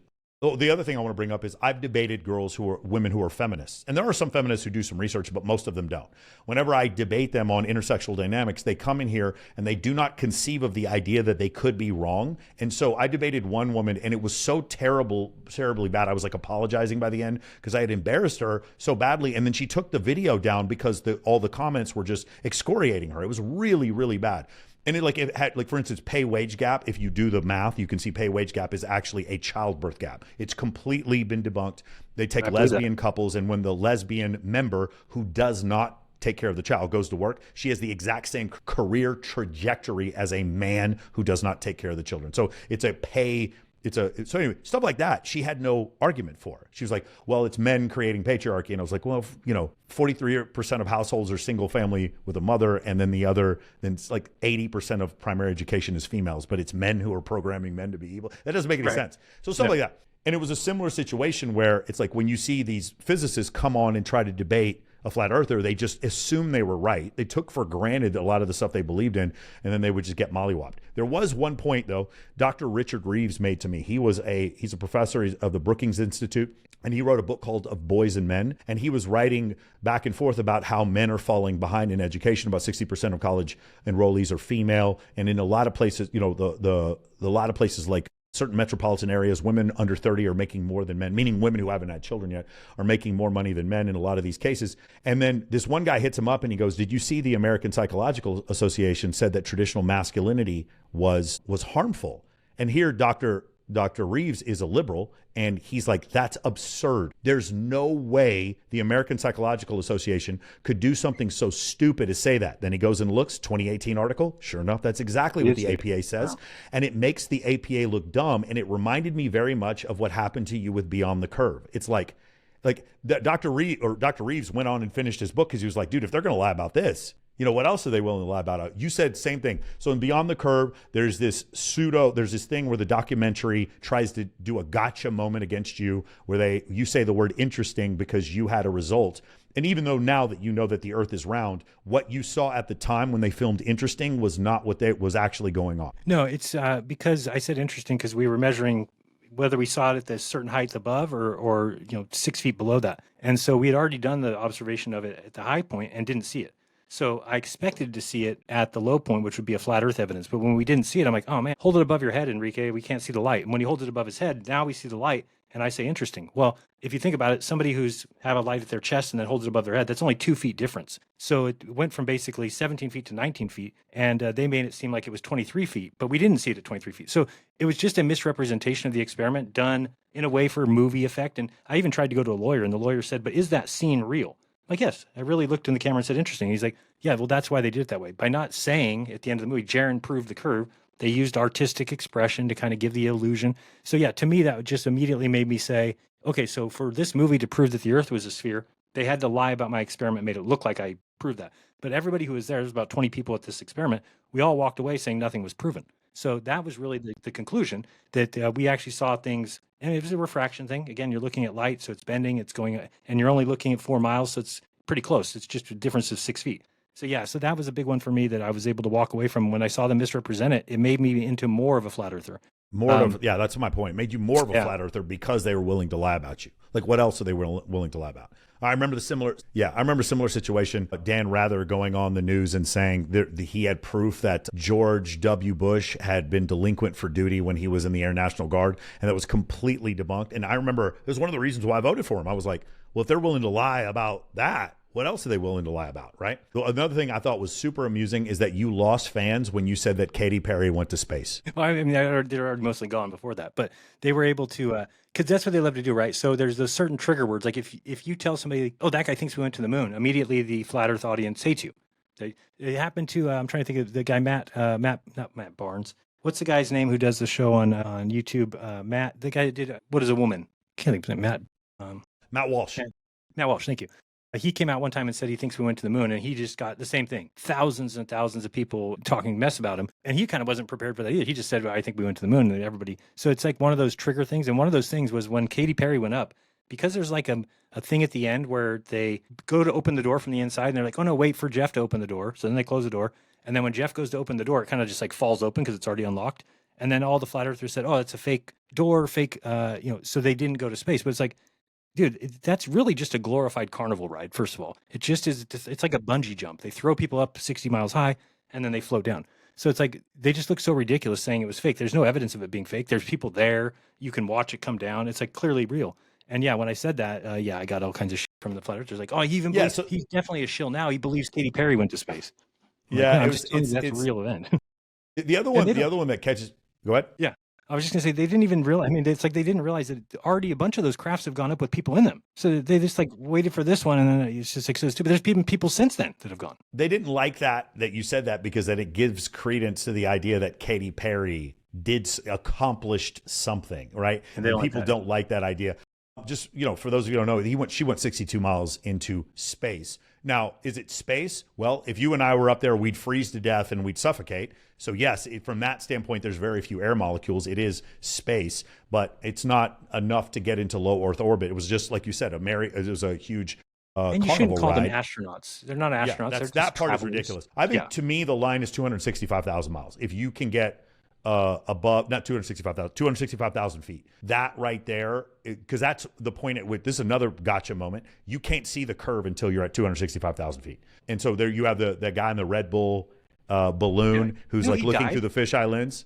He just died the other day. Did he? Oh, I didn't know that. That's crazy. Oh, no, I do remember that. Oh, wow, that's wild. But it was a fisheye lens. Oh, yeah. I was say he crashed in some paramotor accident or something. Well, that's novelty seeking. That's novelty seeking for you. Those guys in the squirrel suits. Suits, they end up dying. You know how you're going to die. Free climbers. Yeah. Anyway, so when he jumps out, remember he's got the video using a fisheye lens, and it shows a curve, but of course the curve is there because of a fisheye lens. And it goes back to what you said before. It's like, I immediately knew it was a fisheye lens, but other people were like, this proves there's a curve. And people are like, I've flown in an airplane and saw a curve. I'm like, no, you didn't. You didn't see a curve. You're not high enough. And so like, this is the part where, because we take for granted that the earth is round, we start seeing evidence where there is none. I know the earth is round because I flew in an airplane. That does it. Yeah.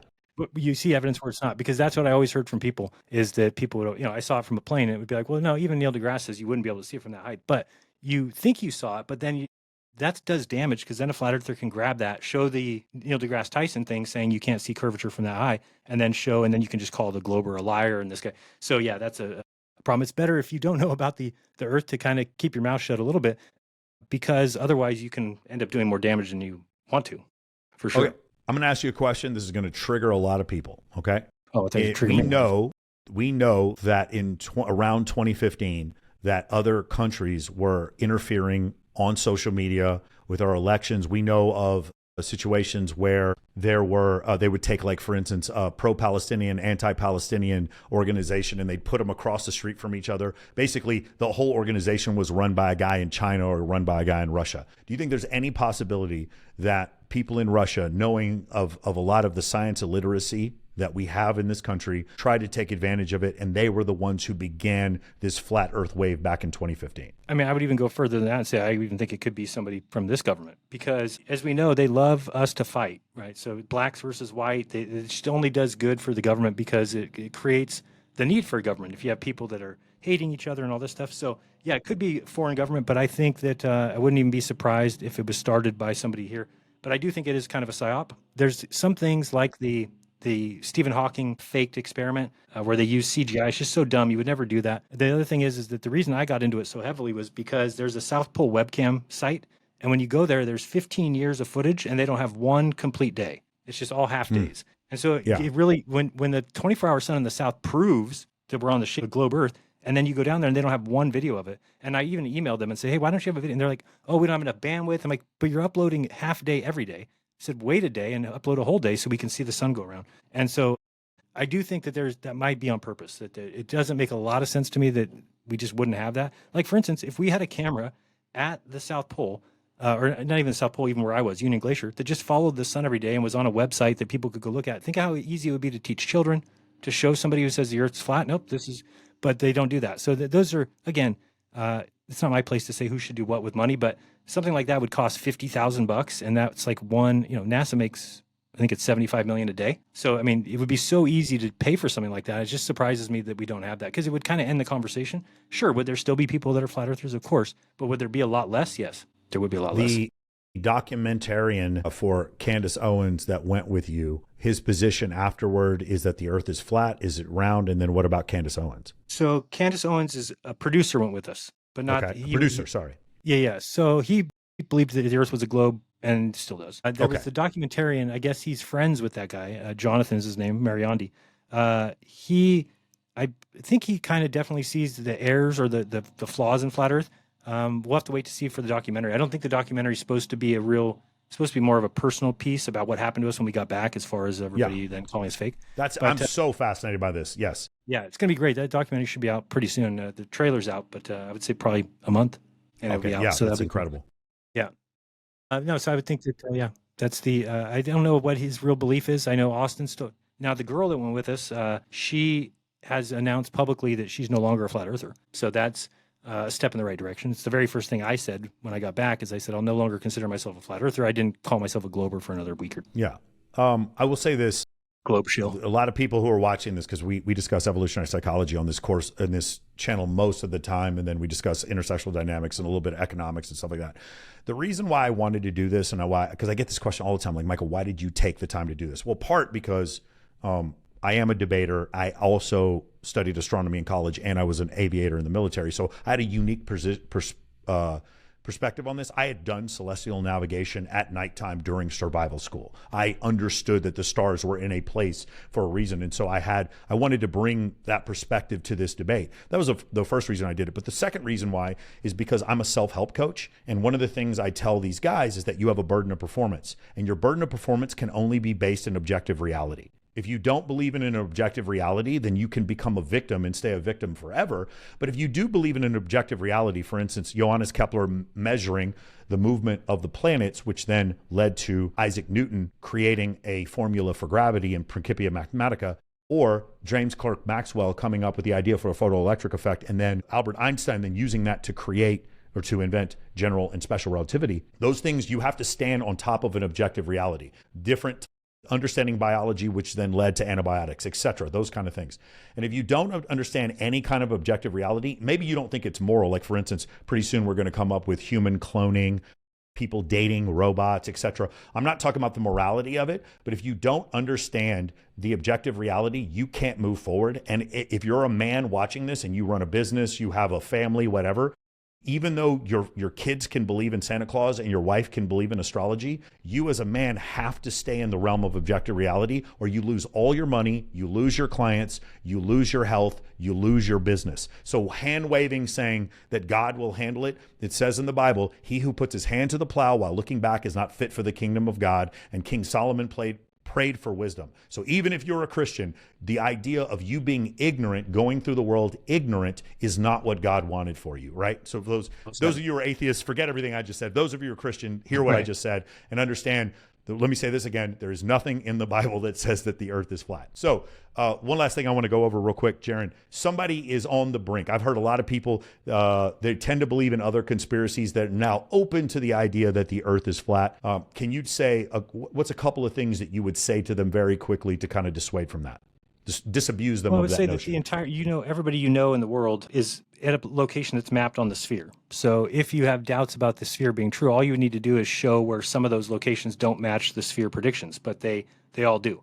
So things like time and date, things like Google Earth, those things that are modeled on a sphere have never been shown one time to be false. So if the earth was flat, which would mean it's vastly different than we're told, then you would have vastly different observations, which would then lead. So I don't even think at this point that you could lie to somebody about where they live, because they make observations. Now, if the entire humanity was blind, you might be able to lie about where we live, because the feeling of living on a globe or a flat earth is the same, but the observations are vastly different. So the fact that the observations match the sphere and that the flat earth doesn't even make observations is huge. But there's things like the South Celestial Pole.